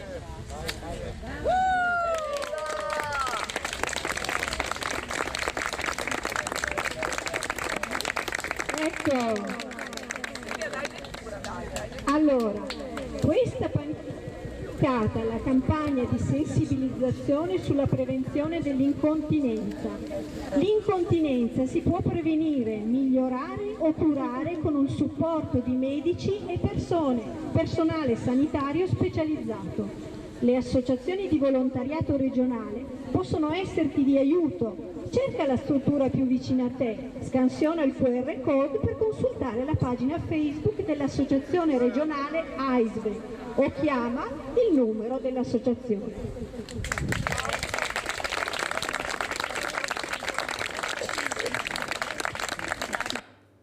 Allora, Marco Torresan, intanto il Presidente Romanello chiede dove eravate con questa inaugurazione, ecco, che risultati avete visto, perché è molto importante capire, perché sai, ormai le panchine bisognerà che si inventino qualcosa altro, ad esempio tutti i colori che abbiamo perso lui adesso, tutti a panchina, c'è la moda, il cane di moda, la panchina di moda, scusa se lo dico ma lo sai come la penso, io sono così, perciò bene. Attenzione con queste panchine perché ormai con tutti questi colori non capiamo più di che panchina, che il problema è avere il dopo panchina, arrivare il dopo panchina. Prego Marco. Beh, allora noi eravamo al Parco Nazionale del Parco del Fiume Sile, a Silea, vicino alla centrale elettrica. Lì è stata ideata la prima panchina. Noi non vogliamo identificare una panchina blu di colore blu. A noi ci interessa solo anche affiggere una targa. Allora lì le panchine erano un po' da manutentare tutte lì nel parco. Qui i nostri volontari l'anno scorso, e grazie alle amministrazioni comunali di Silea e Casier e grazie anche al Parco del Sile, ci hanno concesso la prima iniziativa in Italia dell'incontinenza sulle panchine. Le abbiamo manutentate un po' tutte e abbiamo affisso una targa. Questa qui è stata una prima targa di una delle future e tante panchine o targhe, quel che vogliamo dire, che verranno inaugurate quest'anno e nei prossimi anni. 2 panchine, allora, la prima panchina è nata a Silea, la seconda in provincia di Treviso sarà a Casale sul Sile, sempre qui a settembre, e dopo verso sai che dopo il sindaco di Casale sul Sile, Marco, l'avvocato Golisciani, dopo nella terza parte, così te la saluto. Sì, salute, ma e dopo la terza panchina sarà a Casier. Sono a Casale come attività.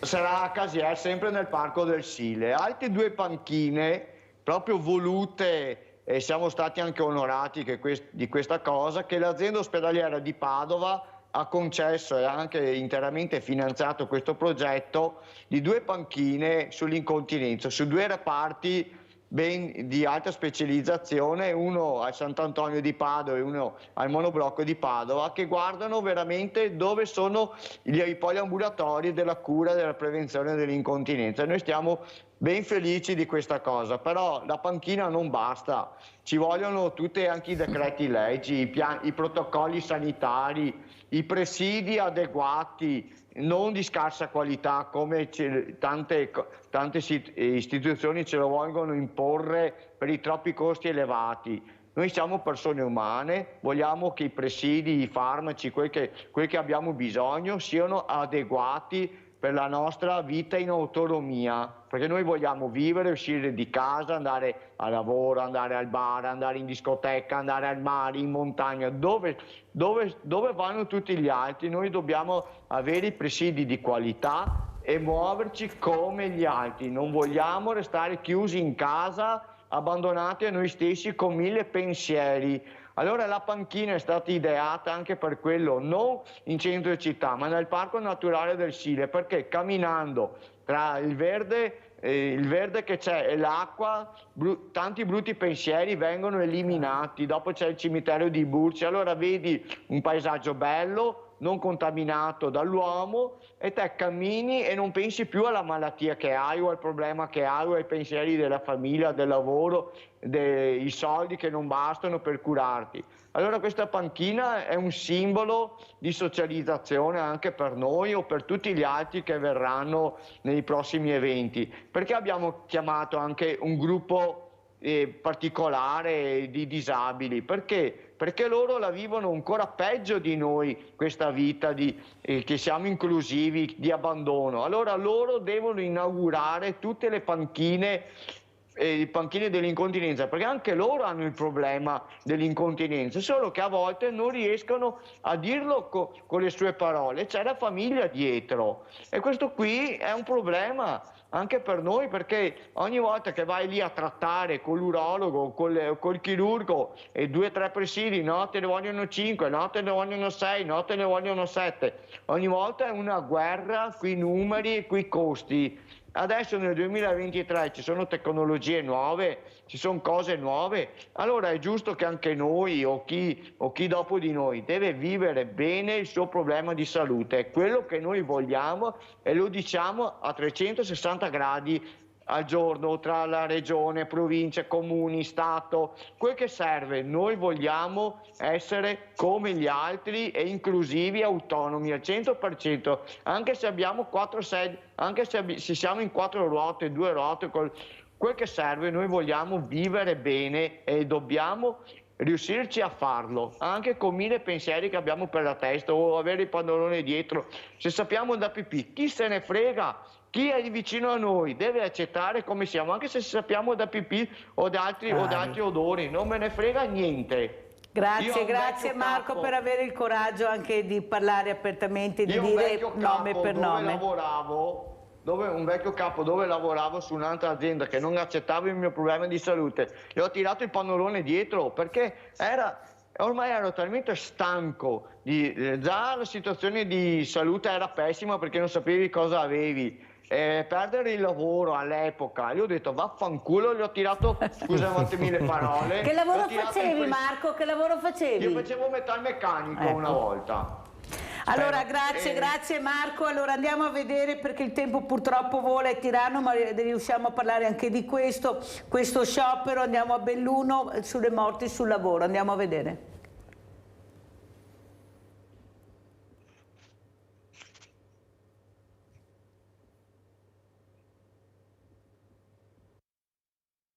È giusto fermarsi, è giusto smettere di produrre, è giusto smettere anche di creare profitto per fare una riflessione che sia vera e non ipocrita. L'urlo forte che noi vogliamo lanciare con questo sciopero, il segnale forte di avere una società unita, quindi sindacati, aziende, lavoratori, chi controlla, di fare una partita unica e forte per finalmente cambiare le cose. Fermarsi si può e si deve non per una protesta fine a se stessa, ma per portare l'attenzione sulle tutele dei lavoratori tutti e in tutte le aziende. CGIL e Will di Belluno hanno deciso di proclamare uno sciopero di 2 ore a fine turno domani. La morte straziante di Massimo Crepaz durante i lavori di manutenzione alla seggiovia Padonna 1 e prima ancora le 5 vittime della strage di Brandizzo richiedono un salto di qualità delle forme di lotta. 559 morti sul lavoro, una media di 80 morti al mese non è accettabile per un paese civile e non è accettabile per nessuno. Io non posso uscire di casa per lavorare e non tornarci più. Il Veneto, lo dicono i dati INAIL elaborati dall'Osservatorio Sicurezza e Ambiente Vega di Mestre, è al secondo posto per numero di infortuni mortali in Italia. Belluno è maglia nera per incidenza di infortuni e morti sul lavoro. Ridare dignità ai lavoratori e al lavoro è il segnale che lo sciopero vuole dare subito, questa volta in chiave innovativa. Con il salario dei lavoratori. E chiediamo anche alle aziende di devolvere il salario dei lavoratori che parteciperanno allo sciopero per creare un fondo per le vittime, per i familiari delle vittime sul lavoro. Con un pensiero alla prevenzione da concretizzare con un progetto nelle scuole con l'istituzione di una borsa di studio e l'attivazione del fondo Welfare Dolomiti. L'idea ha già incontrato la sensibilità di Confindustria Belluno Dolomiti. Restano sul tavolo i nodi cruciali da sciogliere per una vera cultura della sicurezza. Nuoce anche la mancanza di personale per chi deve fare i controlli sul territorio. Lo stesso Spisal ci dice che è in carenza di ispettori. Prevenzione, formazione, controlli, sanzioni più severe per chi sbaglia. Tu vuoi fare prima, più presto, senza controlli e senza alcuna tutela per la salute. Quindi poi non ci si può indignare o commuovere o esserci tutte le volte che succede il fatto. Bisogna pensarci prima. Allora Romanelli, un servizio importante anche per far capire l'importanza invece della parola prevenzione, sia a parole ma a fatti. Allora molto si parla di prevenzione, ma i numeri che noi abbiamo sono dei numeri terrificanti. Cosa c'è che non funziona? Non si investe, ecco, sensibilità, ma bisogna anche investire, oltre ad avere sensibilità, o sbaglio Romanello? Si fa fatica a rispondere a queste domande. Allora, però c'è un dato di fatto, che in Italia si muore di più e ci si fa male di più rispetto agli altri paesi europei. La Germania ha 45 milioni di lavoratori e circa 300 morti all'anno. Noi ne abbiamo 25 milioni, poco più, e 1 migliaio di morti all'anno. Allora, se i numeri sono numeri, i numeri quantomeno devono far riflettere. Io lavoro in un settore che è particolarmente a rischio, perché è il settore, cioè noi lavoriamo in cosiddetto in quota. Se faccio un'antenna vado sopra il tetto, ma lavora in quota molta gente. Lavorare in quota significa poi avere un percorso di formazione e l'uso abituale, costante, di dispositivi di protezione. Se però andiamo a vedere quello che anche i nostri politici hanno fatto, a me dispiace doverlo dire, ma per esempio in Regione Veneto per diversi anni non c'è stato l'obbligo di creare una linea vita sopra i tetti. Ora, sopra i tetti guardate cosa c'è, dall'impianto fotovoltaico all'antenna FVA, quelli che hanno internet da satellite. E ora, sopra i tetti quantomeno ci si deve andare più volte di prima, non solo per realizzare gli impianti, ma anche per manutentarli. Se non trovo la linea vita, diventa un problema, perché poi quando devo andare a realizzarla in maniera, una linea vita provvisoria, in realtà non riesco più a farla. Allora sono tutti compromessi, compromesso oggi, compromesso domani, 1000 contro 300. Allora, I numeri sono numeri. I numeri sono numeri. Io ho sempre detto che i numeri sono numeri, ma non sono numeri perché, allora, nella vita tu puoi andare o a sensazione o a valutazione. Se vai a sensazione, io ho la sensazione che ci siano pochi morti in Italia e allora faccio quello che voglio, continuo così. Ma i numeri mi dicono che non è così. Non è così. La interrompo Presidente, mi sembra che abbiamo in linea Roberto. Sì, buongiorno Mirella. Buongiorno Roberto, grazie di aver chiamato, prego. Allora, vi stavo ascoltando per caso riguardo così un po' la sicurezza e le morti sul lavoro, gli incidenti. Adesso penso che l'argomento sia abbastanza generalizzato. Io posso parlare di una testimonianza diretta che ho avuto lavorando in un'azienda metalmeccanica e una testimonianza diretta che ho tutti i giorni in un cantiere edile che ho di fronte al mio appartamento in provincia di Padova, chiaramente non dico il paese per motivi, insomma, ecco. E io le posso garantire che hanno già ricevuto una visita dello Spisal dopo 10 giorni che hanno aperto. E diciamo che ieri si è rischiato un grosso incidente in quanto c'è stato lo scontro fra una betoniera, il braccio di una betoniera e la gru, usata non so da chi, perché quello che ho sempre visto usarla non era certamente lui, ma un'altra persona che c'era. La pausa pranzo non viene, ma da 2 mesi che c'è il cantiere, la pausa pranzo non viene mai fatta. Lavorano dalle 7 della mattina alle 7 di sera, orario continuato. Sta gente, quando è stanca, è normale che succedano le cose e devono succedere, perché non siamo dei fenomeni. E quando chiameremo le persone eroi, non li chiamiamo perché hanno fatto delle grandi cose. Le persone vanno chiamate eroi perché sono morti. E queste morti si possono evitare, ma purtroppo non si possono controllare. La burocrazia, io ho chiamato diverse volte per altre situazioni lo Spisal, e gli fanno che moneta che scrive la benzina per venire fuori. Cosa gli dicevo? Cioè, quando uno ti risponde così, un'istituzione ti risponde così, ti sbagli i bracci e ti dici pazienza, speriamo che ne capita pochi. Cioè, io ho assistito a delle fasi, lavorando in una grossa fabbrica meccanica in provincia di Padova, una fra le prime 10, ero responsabile della manutenzione.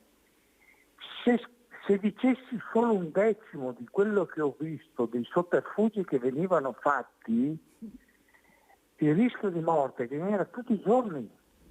Quando ho fatto il corso sicurezza, il responsabile Spisa mi ha detto: lo sai che se noi entriamo in una qualsiasi ditta tutti i giorni, appena apriamo il cancello di questa ditta si beccano una multa? Indipendentemente da possono essere, la multa c'è. Allora di che cosa stiamo parlando? Di questo, Roberto, proprio di questo che ti ringrazio di questa importante testimonianza che hai avuto il coraggio di fare, perché sono poche le testimonianze. Nel nostro paese, nel nostro territorio regna la paura di essere licenziati, la paura di essere messi da parte, ecco, regna sovrana, qualcuno lo sa, questa paura, oppure addirittura non c'è paura perché non so bene il pericolo, non mi rendo conto del pericolo. Noi abbiamo avuto, avete sentito dai miei ospiti, ecco, proprio proprietari, ecco, i piccoli artigiani che salivano su questi tetti come niente fosse, perché non si rendevano conto che il tetto era in condizioni veramente disastrose, ma lo conosco, e sono morti all'interno delle loro aziende. Non si può continuare così. Grazie Roberto. Allora, Presidente Romanello, come chiudiamo questa parte importante con questa testimonianza? Chiudiamo prendendo coscienza che quando si va a lavorare bisogna lavorare con la testa accesa. La testa accesa vuol dire anche che io sono padrone della mia vita, e se la ditta non mi mette in condizione di lavorare in sicurezza, io mi rifiuto di lavorare. Poi faranno tutti i passi che vogliono. Io credo che Confartigianato sarà dalla parte dell'operaio e non di quell'azienda, perché questo bisogna cominciare anche a dircele queste cose. Sapere anche che il rischio c'è. Se lei cade imbragato e da un'altezza di 6 metri, non tocca terra ma l'imbragatura lo sostiene, lei ha 20 minuti di tempo prima di morire, pur essendo attutito il colpo, cioè non cado, l'imbragatura mi tiene, il cordino mi tiene, se non mi recuperano entro 20 minuti io rischio la morte, perché la corda va a tirare su parti vitali e quindi ho 20 minuti. Quindi questo è un dato di fatto, c'è un rischio oggettivo ed è un rischio che dobbiamo sempre di cui tener conto. Non fidiamoci del nostro storico. L'ho sempre fatto, non mi farò mai niente. I dati ci dicono che in edilizia purtroppo hanno più incidenti quelli che hanno più di 50 anni, perché è l'abitudine a fare un determinato tipo di lavori. È un cambio che dobbiamo fare tutti. Se vedo uno in infradito che sale una scala per andare sopra un tetto, mi dispiace, io chiamo la sorveglianza, chiamo lo Spisal, chiamo comunque quelli che devo chiamare, non solo per... Noi dobbiamo passare dalla mentalità del come posso dire, quel che delatore a quella del costruttore. Stiamo facendo un servizio a quella persona, impedendogli di andare sopra. Anche perché, e questo lo dico... Io vengo dal mondo delle antenne, se mandi il cugino a sistemarti l'antenna o a fare qualsiasi cosa, e questo purtroppo cade, la caduta ad altezze anche abbastanza irrisorie, tipo 3 metri o 4 metri, normalmente crea dei problemi fisici estremamente importanti. E al di là del problema che ha lui, poveretto, che è caduto, attenzione perché il codice, lo Stato italiano si dimentica di noi tranne quando è ora di poi metterci... Quando succede l'evento, lo Stato italiano dice il committente è responsabile di chi manda sopra il tetto, e allora se tu vai sopra il tetto, se tu mandi il cugino sopra il tetto o l'amico sopra il tetto, quando cade e si fa male tu sei responsabile penalmente ed economicamente. Io ho visto conti di primo soccorso fatti con l'elicottero che superano abbondantemente i 100.000 euro che arrivano al committente. Allora attenzione, perché non voglio fare terrorismo, ma bisogna anche essere concreti. Determinati lavori vanno fatti in sicurezza e fatti fare da chi è strutturato e preparato per farlo, perché altrimenti anche per il cittadino poi la vita cambia e cambia in maniera drammatica. Questa è la realtà. Allora io ringrazio e saluto il Presidente Flavio Romanello, Presidente Comunità Antennisti Confartigianato Imprese Marca Trevigiana, grazie veramente Presidente di essere stato con noi, grazie anche a Marco Toresan, Presidente Associazione Padovani Incontinenti Stomizzati, sempre avanti Marco, mi raccomando, ecco sempre Baradita, grazie anche a te per avere il coraggio di metterci la faccia e dire nel 2023 come siamo presi ancora con queste associazioni, con queste creature che ce la stanno dicendo in tutte le maniere che anche noi forse siamo i disabili, sono i diversamente agili loro, noi siamo i disabili, questo lo dico io. Grazie, grazie, pubblicità.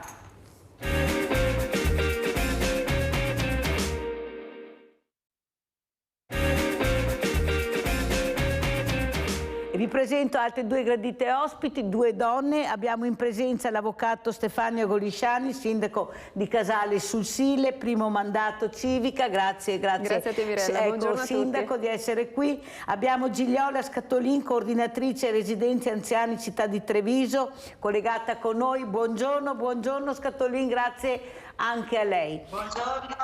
Buongiorno Mirella, buongiorno a tutti. Allora io inizierei proprio con lei Scatolin, questo problema enorme che noi abbiamo con questi diversamente giovani, come li chiamo io, con questi servizi alla persona che specialmente a loro mancano tantissimo. Io ieri ho ricevuto una telefonata, adesso cercherò di vedere come fare, di una persona diversamente giovane che deve andare in ospedale, ha una disabile a casa e non sa come fare, mi ha chiesto aiuto.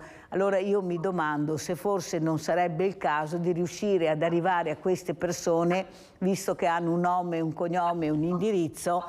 Ecco, io capisco che i servizi sociali saranno oberati sempre di lavoro, però dobbiamo risolvere anche questi casi. Questa mamma che dice io cosa faccio? Ma possibile che non si riesca ancora a capire che dobbiamo veramente cercare di investire su quello che è il servizio alla persona?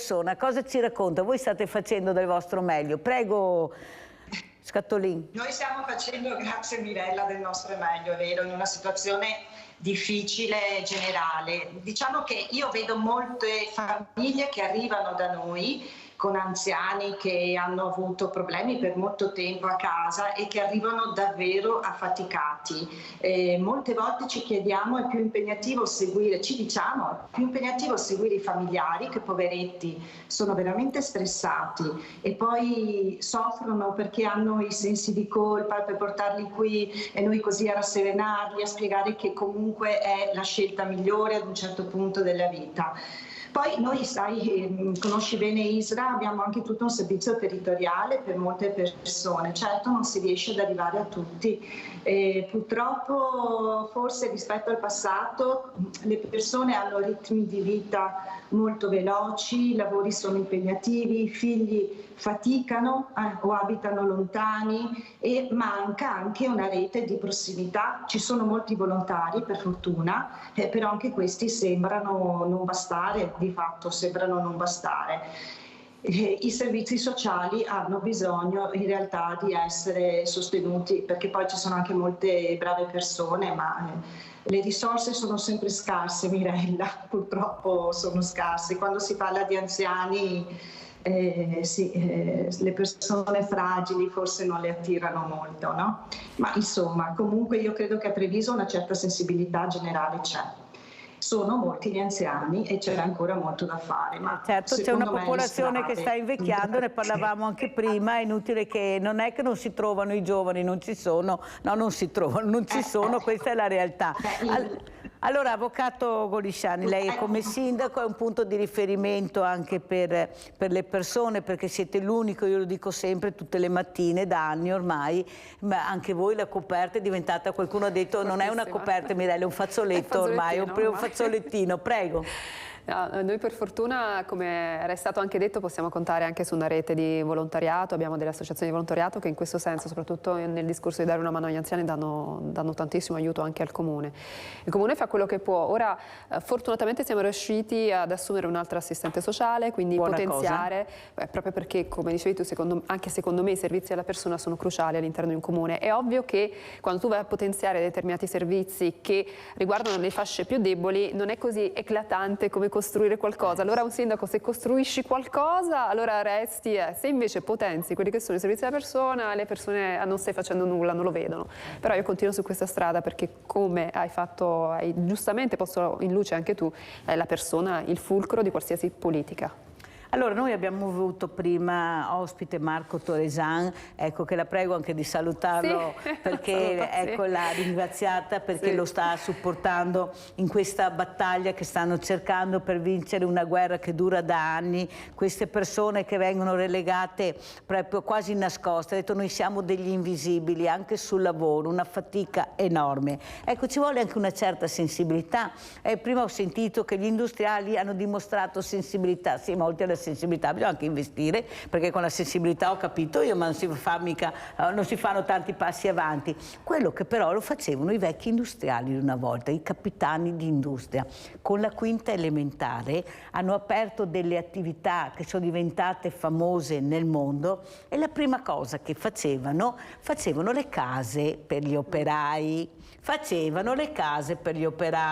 Allora forse anche loro che hanno chiesto di pagare più tasse, perché questo è quello che si sente, pensate, noi vogliamo pagare più, ma pensate sta cosa perché è vera, allora forse qualcuno deve anche cambiare registro, cosa dice Sindaco? Ma anche da avvocato poi, questi che dicono abbiamo tanti soldi, fateci pagare un po' più di tasse, ma vi rendete conto? Prego.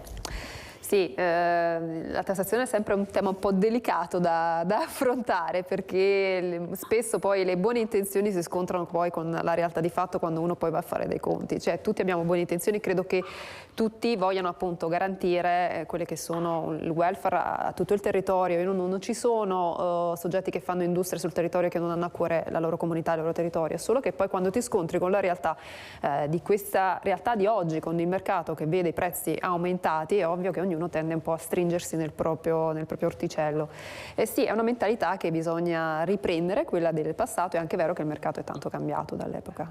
Non dico che era più facile, perché assolutamente, ma era completamente diversa la visione. Ora è tutto interconnesso, siamo su un mercato globale, c'è molta più concorrenza anche da altri paesi che magari prima era meno sentita, quindi insomma prima era un po' più protetto da questo punto di vista forse il mercato locale, ora ovviamente si scontra con delle realtà che producono a bassissimo costo, a grandi costi umani ma a basso costo di risorse economiche, esatto, riescono a mettere in difficoltà le nostre aziende. È vero anche questo, però è anche vero che forse è stato sottovalutato il problema, nel senso che prima Flavio Romanello, presidente del Comunità Antenisti della Confartigianato, ha detto iniziamo a fare squadra, dobbiamo metterci assieme, ecco, dobbiamo avere più sinergie, perché sennò non riusciremo ad arrivare e ad essere presenti nel mercato, non ce la faremo mai. Ma come mai? Siamo nel 2023, adesso si capisce che forse bisogna fare squadra. Questo succede anche nel mondo del volontariato, bisogna stare assieme, essere uniti in determinate occasioni, cercare di far capire che c'è un'identità che si sta muovendo in maniera positiva per cercare di dare ascolto e aiuto alle persone in difficoltà, o sbaglio? Perché questo è il segreto alla fine, trovare lavoro, dare servizi alle persone, cercare che facciano una vita dignitosa, questo è quello che si chiede, non è che vogliamo la luna, a me non me ne frega più niente di avere la quarta e la quinta corsia, non ne posso più, voglio servizi alla persona, basta cemento, ma come abbiamo ormai la benzina che costa di... ma di cosa stiamo parlando? Ma però là c'è il grande business, lo dice la Mirella, non lo dice il sindaco, la lascio stare, là c'è il grande business, ma chi se ne frega dei servizi alla persona? Ma non pensano che invece queste persone li hanno fatto diventare grandi, e se hanno quello che hanno è merito di queste persone che sono relegate a casa. Avete sentito Romanello, abbiamo appartamenti che sono delle gabbie, facciamo il cappotto esterno ma all'interno ci troviamo con anziani che non riescono più a scendere perché non hanno più la possibilità. Ecco, bisogna cambiare un po' visione, un po' tutti, come dice giustamente anche Romanello, e voi sindaci siete voi che avete il polso del territorio, sindaco. Sì, ma noi la rete la facciamo, cioè nel senso noi sindaci tra di noi facciamo tanta rete. Ascoltati poco però, no, dai, no, sì, Mirella, su. sì. Facciamo tanta rete. Voi sì, ma qualcuno che deve ascoltare... Ok, noi ci proviamo, però finalmente, ma penso che questo è da un po' di anni, ormai i sindaci fanno rete, anche perché ci siamo accorti che un discorso è andare comuni separati, un discorso è mettersi assieme, quindi su determinate battaglie, ma quasi su tutto noi siamo sempre allineati, a prescindere dalle colorazioni partitiche. Su questo devo ammettere che c'è massima collaborazione da parte di tutti. Quindi i sindaci l'hanno capito, è il resto del mondo successivo, che è il passaggio successivo che qualcun altro deve ascoltarvi, più che sentire, deve ascoltarvi, che è veramente diverso. Allora, quello che vorrei chiedere anche alla Scatolin, quello che è coordinatrice, fare rete, essere ascoltati e capire le esigenze del territorio, perché alla fine è questo, prima o dopo le risposte devono arrivare, perché la popolazione è anziana, le case, le residenze per anziani sono poche, le domande sono molte, sembra che nessuno voglia entrare in queste residenze e poi avete delle liste d'attesa incredibili, ma anche perché forse grazie anche all'informazione che stiamo facendo, grazie anche alla nostra Media Nord-Est, che lo devo dire, ecco, lo spazio di quello che fate all'interno, di entrare con le telecamere, quello che riuscite a dare a questa persona che accogliete, o sbaglio, Scatolin? È caduta Scatolin. Allora, cosa dice il sindaco di quello che ho detto appena adesso? Ecco, queste realtà che vanno conosciute, cosa ci fa un anziano da solo, magari in mezzo alla campagna, per carità, con tutto il rispetto che posso avere? Fagli capire che forse c'è anche un'altra realtà, c'è un problema di sicurezza che non è da mettere di sicuro da parte. Questo anziano che magari non si rende conto della possibilità che può avere, vivere anche in società, perché a una certa età hai bisogno anche di questo. Sì, è vero che arrivata, diciamo, ad una certa età si ha difficoltà ad abbandonare quelli che sono i luoghi in cui si è vissuti e quant'altro per inserirsi magari in un contesto diverso, però come dici tu è essenziale, cioè vivere da soli, magari avendo anche delle fragilità che possono essere anche fisiche, non è il massimo, anche perché come facevano anche notare ci possono essere magari figli che sono lontani, poi ormai i ritmi di vita sono insostenibili, io credo che bisognerebbe ripensare. E anche se non sono lontani alla loro vita? Sì, quello che dicevo, cioè ormai i ritmi di vita sono insostenibili e secondo me c'è necessità di ripensare proprio totalmente la società come l'abbiamo costruita fino ad ora. Forse dovremmo effettivamente metterci a tavolino tutti e tentare di capire che non si vive solo per lavorare, perché altrimenti è inutile.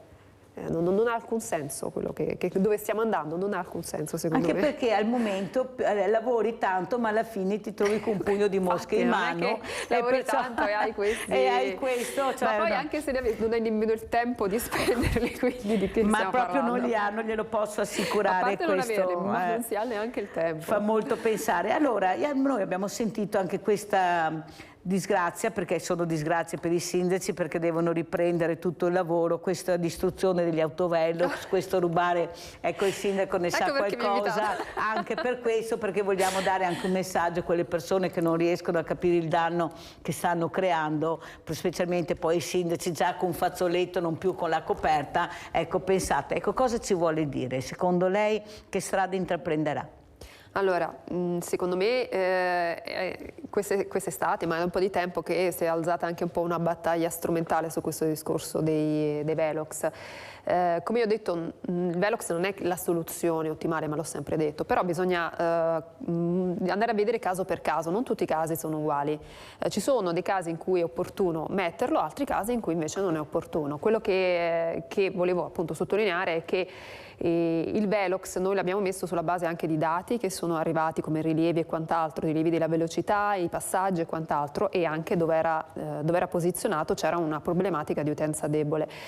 Quindi in maniera temporanea, quindi innanzitutto per studiare anche un attimo qual era l'effetto di deterrenza sul territorio e studiare anche gli effetti che poteva avere, abbiamo pensato di noleggiarlo, quindi non l'avevamo messo in modo fisso, ma di noleggiarlo per un periodo e farlo mobile in modo da spostarlo per fare le stesse verifiche in altre parti del territorio. Quindi non era, come dicono alcuni, volontà di fare cassa, perché se volevo fare cassa lo compravo, lo mettevo fisso, so che lì mandavo i vigili tutti i giorni, fatta cassa, mi rimpinguavo tutte le casse del bilancio. No, era proprio uno studio, cioè verificare lì come si andava. I punti più cruciali, esatto, diciamo. I punti più cruciali del territorio, verificare, e oggettivamente c'è un dato che ora non ricordo precisamente, ma intorno a un 37% c'era in infrazioni erano, in un dato periodo che mi sembra da quando è stato installato fino agli inizi di luglio, c'era un 37% di infrazioni. Ha ripreso il dato ad agosto 27, quindi c'è nella sua funzionalità di deterrenza per la sicurezza ha funzionato, perché si è avuto un oggettivo abbassamento delle infrazioni.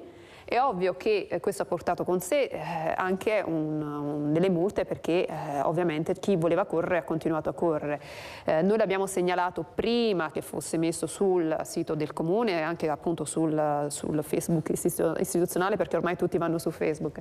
L'abbiamo detto nelle riunioni, quindi la segnalazione era pervenuta, abbiamo detto guardate sarà inserito e quant'altro, e anche che era in forma sperimentale per 4 mesi, quindi era noleggiato, non era stato messo in modo fisso, proprio per avere un rilievo del territorio in generale. Quindi non diciamo tartassare i residenti di quella zona o chi passava in quella zona, ma proprio per avere un rilievo generale, dei dati da raccogliere e poi appunto valutare. E comunque posso dire che l'effetto deterrenza c'è stato, perché ho avuto questo è un dato di fatto, è inutile che si gira, cioè c'è l'autovelox, la gente va più piano. Anche perché in effetti basta uscire tutti i giorni, veramente si corre troppo dappertutto. Ma Mirella, io su quella strada pazzesco. ho i dati. C'è gente che va a 140? Mamma. Cioè in autostrada pensa di essere. Poi se le persone ritengono che è più importante correre piuttosto che correre anche il rischio di uccidere qualcuno, per carità, io non la penso così.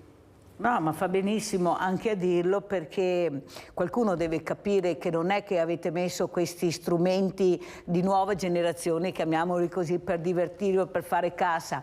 Guardate i morti sulle strade, ecco le persone nelle strisce pedonali che vengono investite, quando sai benissimo anche da lontano che quando c'è il passaggio pedonale devi rallentare e se vedi qualcosa devi fermarti, ma lo sai da prima, non puoi arrivare sopra il passaggio pedonale con la macchina, non puoi. Eppure si corre, poi magari c'è il semaforo, dopo 3 minuti ti fermi, neanche perché c'è il semaforo rosso. Cioè, ma tutti quanti, ieri era che stavo rientrando, una persona, sicuramente una donna, era il cellulare, invece di fare la rotonda è andata dritta, preso rotonda, palo, e per fortuna che è successo dalla parte del passeggero che non c'era nessuno, ma macchina distrutta. Sicuramente era il cellulare, ma come fai a non vedere che c'è la rotonda e il palo? regalo, vuol dire che eri al cellulare e continua con questo cellulare, noi lo diciamo sempre, non usate i cellulari quando siete, niente da fare. Ecco, dovete anche capire che anche voi, come tutti, ognuno di noi deve fare la propria parte. Detto questo, andiamo a vedere invece CGIL stangata rete residenze anziani. Andiamo a Venezia. Alle famiglie degli ospiti di alcune case di riposo veneziane stanno arrivando lettere con possibili rincari delle rette. La CGIL denuncia una situazione insostenibile. Proprio in questi giorni stanno arrivando le prime lettere, le prime comunicazioni. Le residenze prevedono aumenti di 180 euro mensili, più di 2.000 euro all'anno, costi insostenibili per le famiglie. I sindacati chiedono interventi straordinari dello Stato, con le famiglie già impegnate sul fronte del caro energia e degli aumenti per l'inflazione, e lanciano un appello. Abbiamo inviato una lettera a tutti i sindaci della città metropolitana, al presidente della città metropolitana, alle forze politiche, perché servono interventi immediati. A questo si deve aggiungere la continua emergenza del personale, con richieste di trasferimento o dimissioni che mettono a rischio il servizio. La lettera aperta inviata a Luigi Brugnaro, presidente della città metropolitana, lascia aperto lo spazio per una mobilitazione di piazza. Chiediamo risposte immediate, se non le avremo siamo pronti a mobilitarci nei confronti di tutte le istituzioni. Non servono proclami, parole o impegni, oggi servono fatti concreti. Servono fatti concreti, lo diciamo tutti, il problema è che questi fatti non arrivano perché sembra che anche questa volta siano state tagliate proprio le spese sulla sanità e sul sociale. Questa è la verità, ecco, poi lo conferma il sindaco, e sono tagli che non ce ne rendiamo conto, non vanno assolutamente bene. Ecco, come si può intervenire in un momento poi così difficile, sindaco? Lei ha detto, noi abbiamo fatto squadra tra sindaci, io ripeto, dovete essere ascoltati di più, qualcuno deve ascoltarvi perché la situazione sta diventando drammatica. Io mercoledì ho avuto il banco solidale come tutti i mercoledì e ringrazio tutti i banchi solidali, le parrocchie, tutti quegli enti che cercano veramente di mettere queste pezze, ecco, perché voi non ce la fate da soli, non c'è niente da fare, però non si può continuare a chiedere al mondo del volontariato di mettere le pezze dappertutto, non si può. Questo mondo del volontariato poi, che anche là hanno colpito anche là, ecco, stanno cambiando i nomi, costi esagerati, molte associazioni se ne stanno andando, non riescono a resistere. Prego, sindaco. Sì, le associazioni fanno un gran lavoro sul territorio, quindi noi, a parte le risorse economiche che sono sempre di meno, ma poi anche le persone, cioè mancano anche le persone, quindi in questo le associazioni di volontariato danno tanto proprio una mano, però anche loro sono in sofferenza perché poi l'età delle persone che fanno parte dell'associazione di volontariato è alta, quindi anche loro poi piano piano, cioè ci sono associazioni che chiudono perché non c'è un ricambio generazionale, e quindi torniamo ai soliti discorsi. Come si fa a coinvolgere i giovani in questa tipologia di attività? È quello il punto focale, secondo me, avere un ricambio anche dei giovani all'interno delle associazioni che fanno volontariato, non solo in quelle sportive, anzi, viva Dio, che si iscrivono tutte le associazioni sportive va bene, ma secondo me bisogna accompagnare il percorso anche da un'educazione a livello sociale. Sì, però questo mondo del volontariato che non arriva ai giovani, primo perché hanno capito benissimo che siamo anche noi divisi tra di noi e questo è pacifico.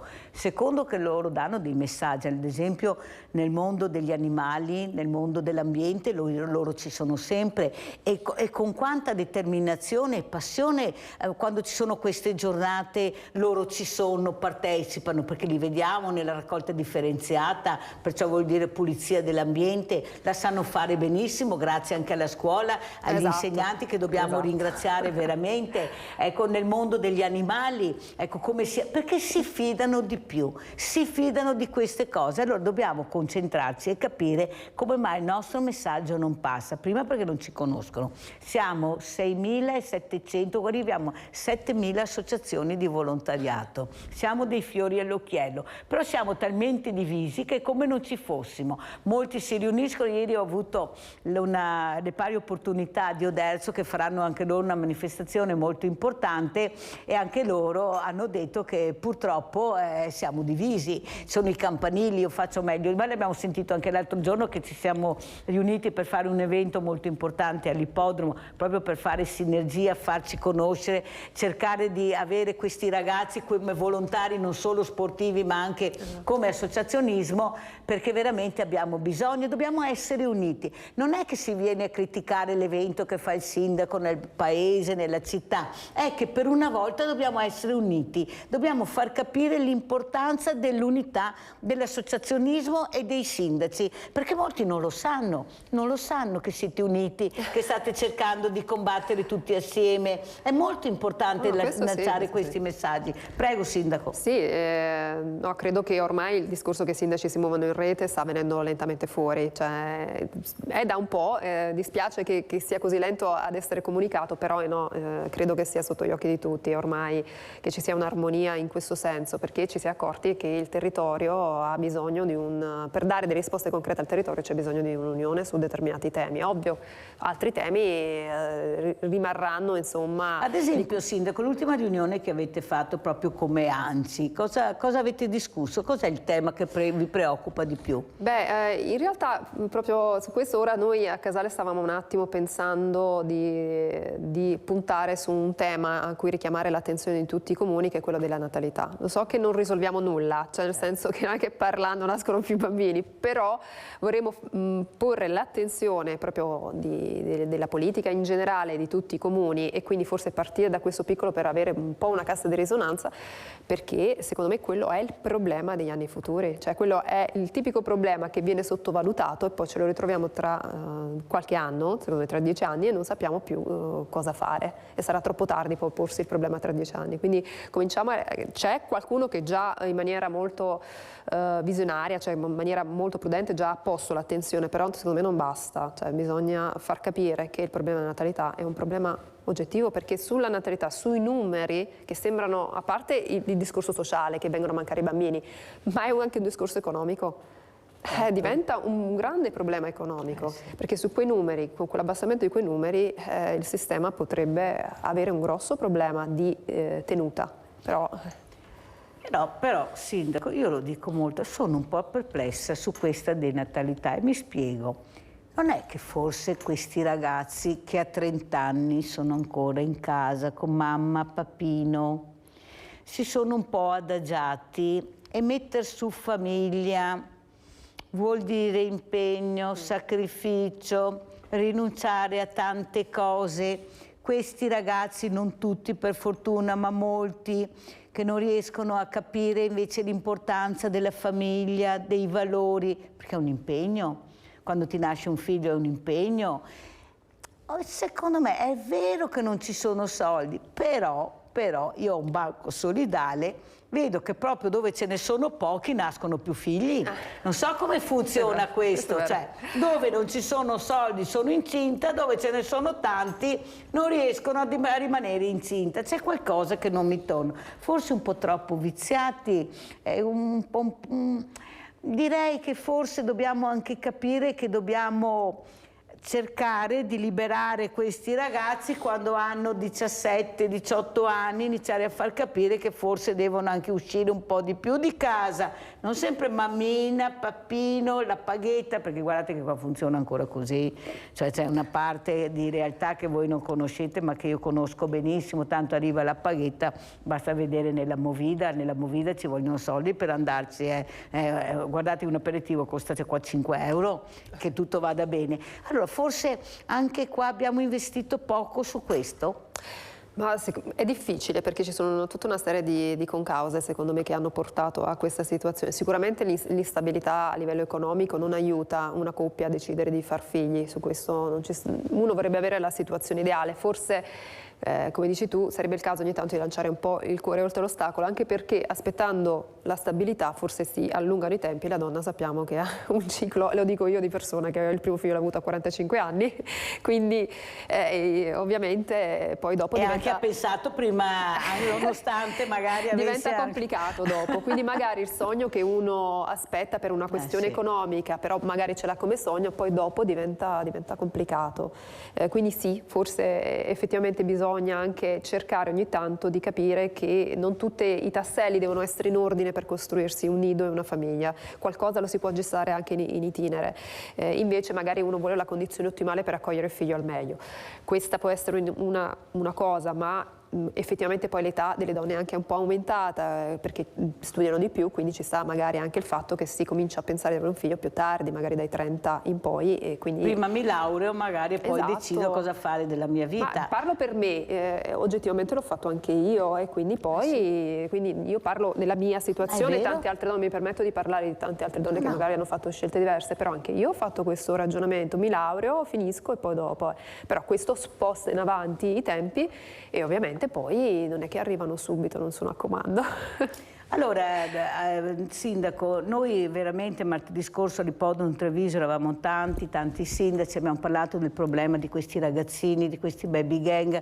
Fortunatamente adesso sembra che ci siano dei messaggi, qualcuno dice non servono, non sono corretti, non va bene, c'è sempre, però bisogna pur partire con qualcosa. Cioè, ho capito che dobbiamo fare prevenzione dai 6 anni in su, ma quelli che hanno 14, 15, 16 anni che continuano a delinquere, perché continuano a delinquere, bisognerà pur fermarli in qualche maniera. Ecco, lei come vede questo primo passo che Giorgia Meloni, questa premier, ieri ha spiegato molto bene, poi c'è chi è favorevole, chi è contrario, lei come vede?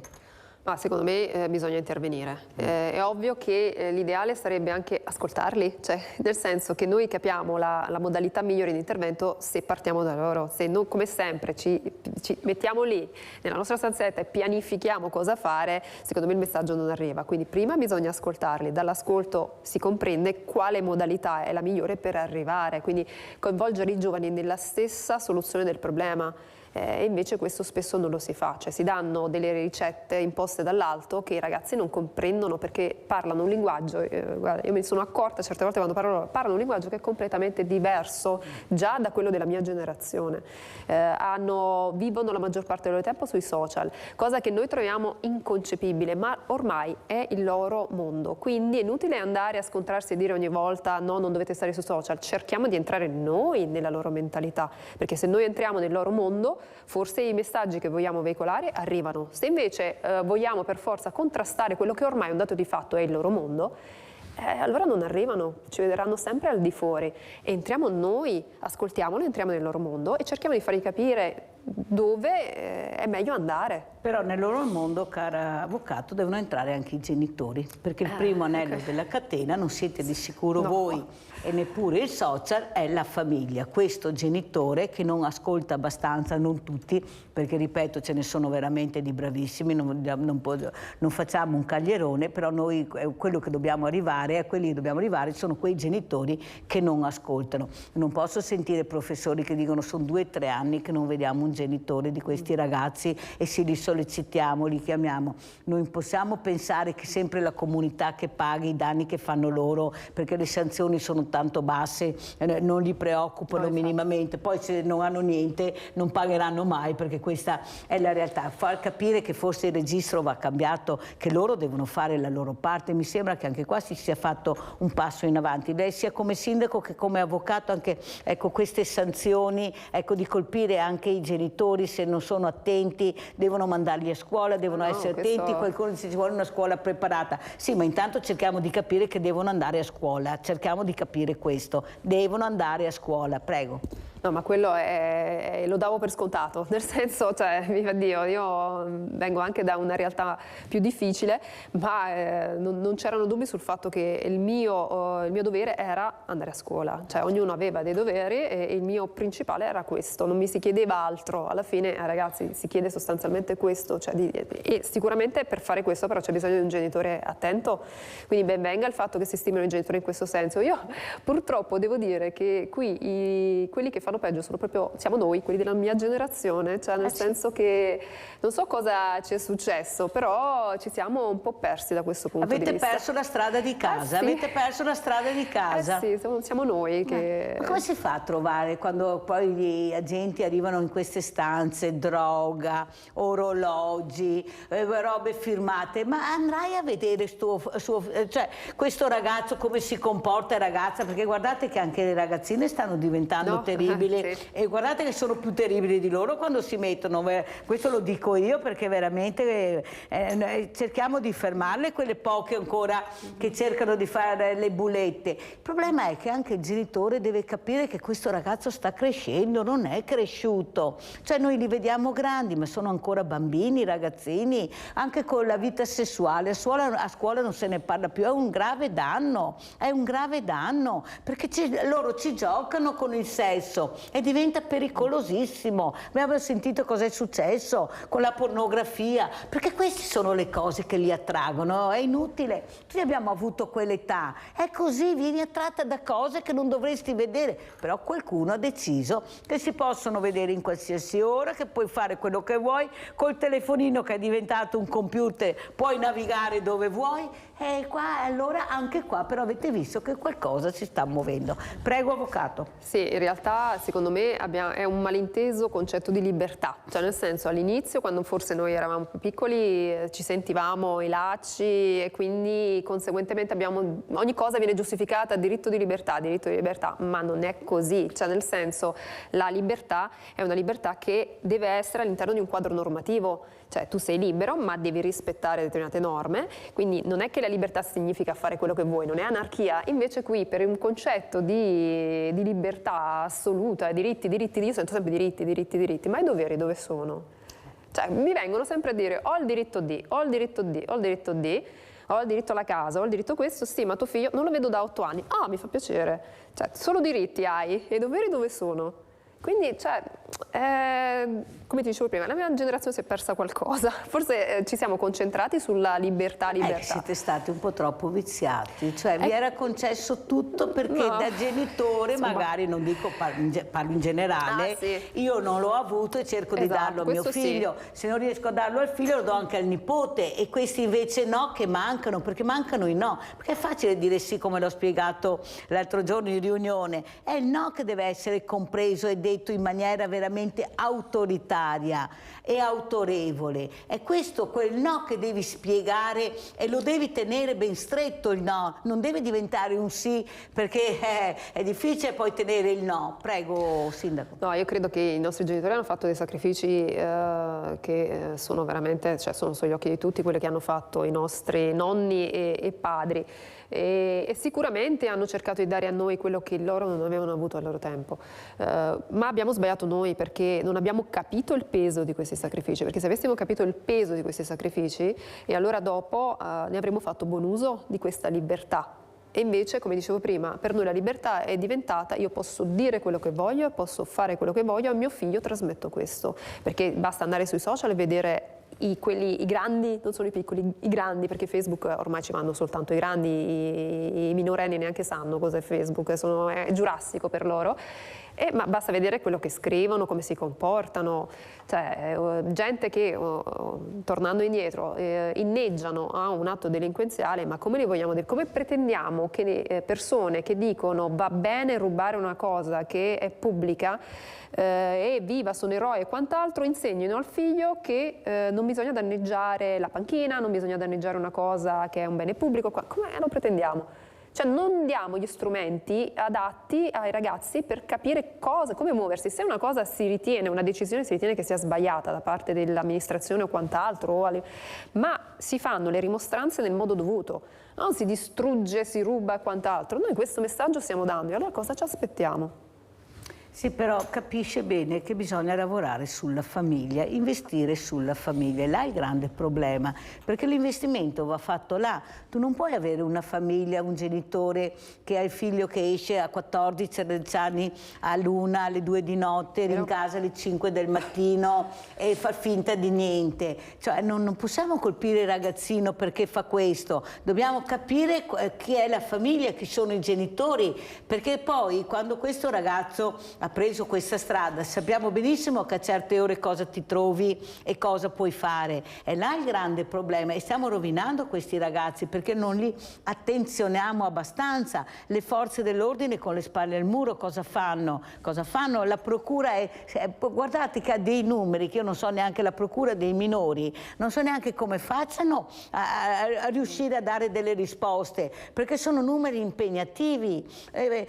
Facciamoli fare dei comportamenti, io li ho perché sapete benissimo che anch'io ho questi ragazzi, ma cosa gli faccio fare una volta alla settimana? Cioè non è quello secondo me il modo per cercare di migliorare questo percorso, non ce la faremo mai in queste condizioni. Mi comporto bene quell'oretta, faccio il bravo, il bello e poi torno come prima. Ecco, anche qua qualcosa si deve muovere, lei è anche un avvocato, cioè bisogna veramente accelerare un pochino, perché in attesa di fare prevenzione con i piccoli dobbiamo però fermare quelli più grandi. Prego.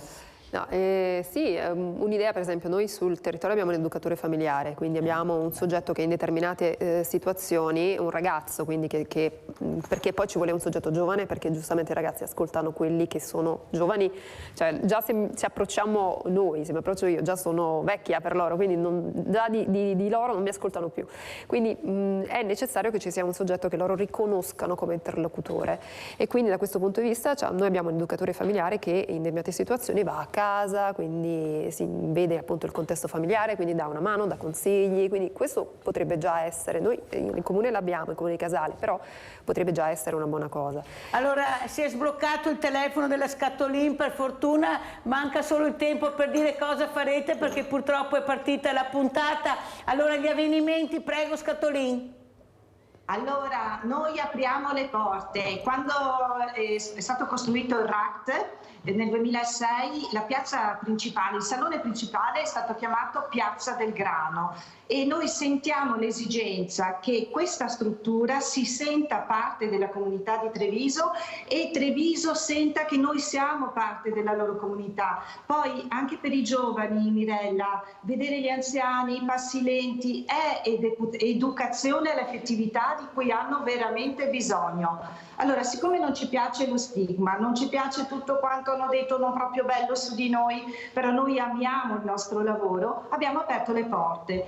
Faremo una rassegna di libri, 3 serate, con 3 persone. Il primo ci parlerà di un romanzo della sua storia, un padre... Vediamo le foto intanto che parla, se no non ce la facciamo. Regia, mandiamo le foto per cortesia, prego Scatolin. Eccola, mandiamo le foto, 3 serate, ci si iscrive con il numero di telefono oppure al link, comunque c'è anche un numero di telefono.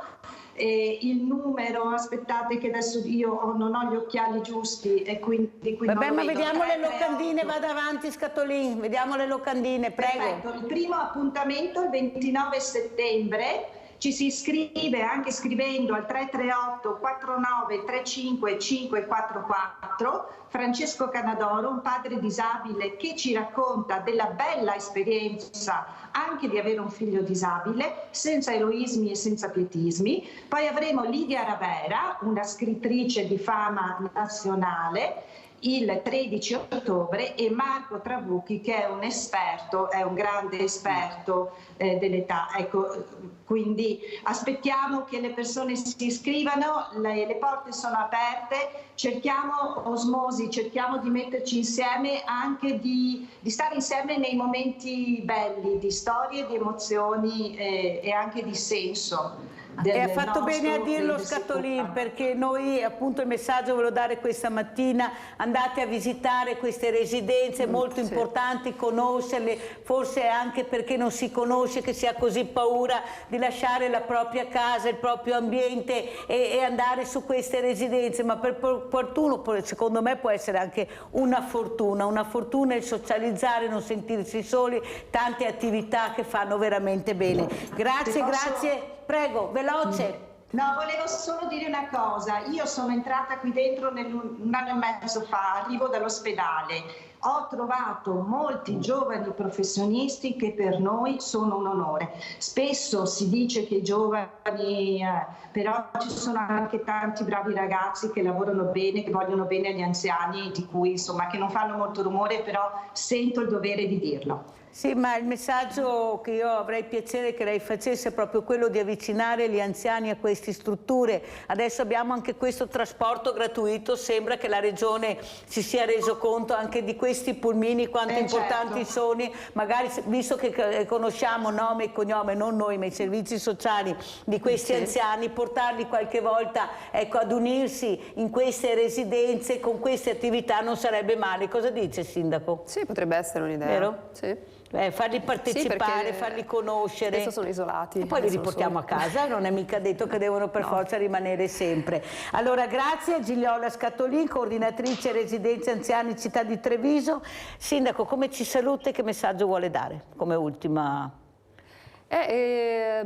Sempre di inclusione, e infatti anche ricollegandomi anche all'evento insomma che faremo assieme a tanti sindaci, che è appunto questo Sport Senza Barriere, che è bellissimo come nome ma anche come concetto, è quello, cioè di pensare a una modalità come questa qui, in cui cercare di avvicinare i giovani, ma non solo i giovani, anche le persone che possono partecipare a qualsiasi tipo di sport, ovviamente con le dovute differenze, a degli eventi che sono aggreganti anche per le famiglie, perché è quella la via, non c'è altra modalità, e quindi anche in questo senso anche il convegno che noi terremo alla fine di settembre è in questo senso, cioè sempre senza barriere, per coinvolgere anche persone che sono diversamente abili, perché bisogna cambiare la visione degli anziani e la visione delle persone diversamente abili, abbandonare il pietismo e cercare di appunto coinvolgerli attivamente. Grazie, l'avvocato Stefania Golisciani, sindaco di Casale sul Sile, grazie a Scatolin, grazie a voi, la posta di Mirella.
che ballano sereno, van diciendo por la calle que no es nadie tenga sueño, que yo no dije para mí, que no es nadie tenga sueño, que yo no dije para mí.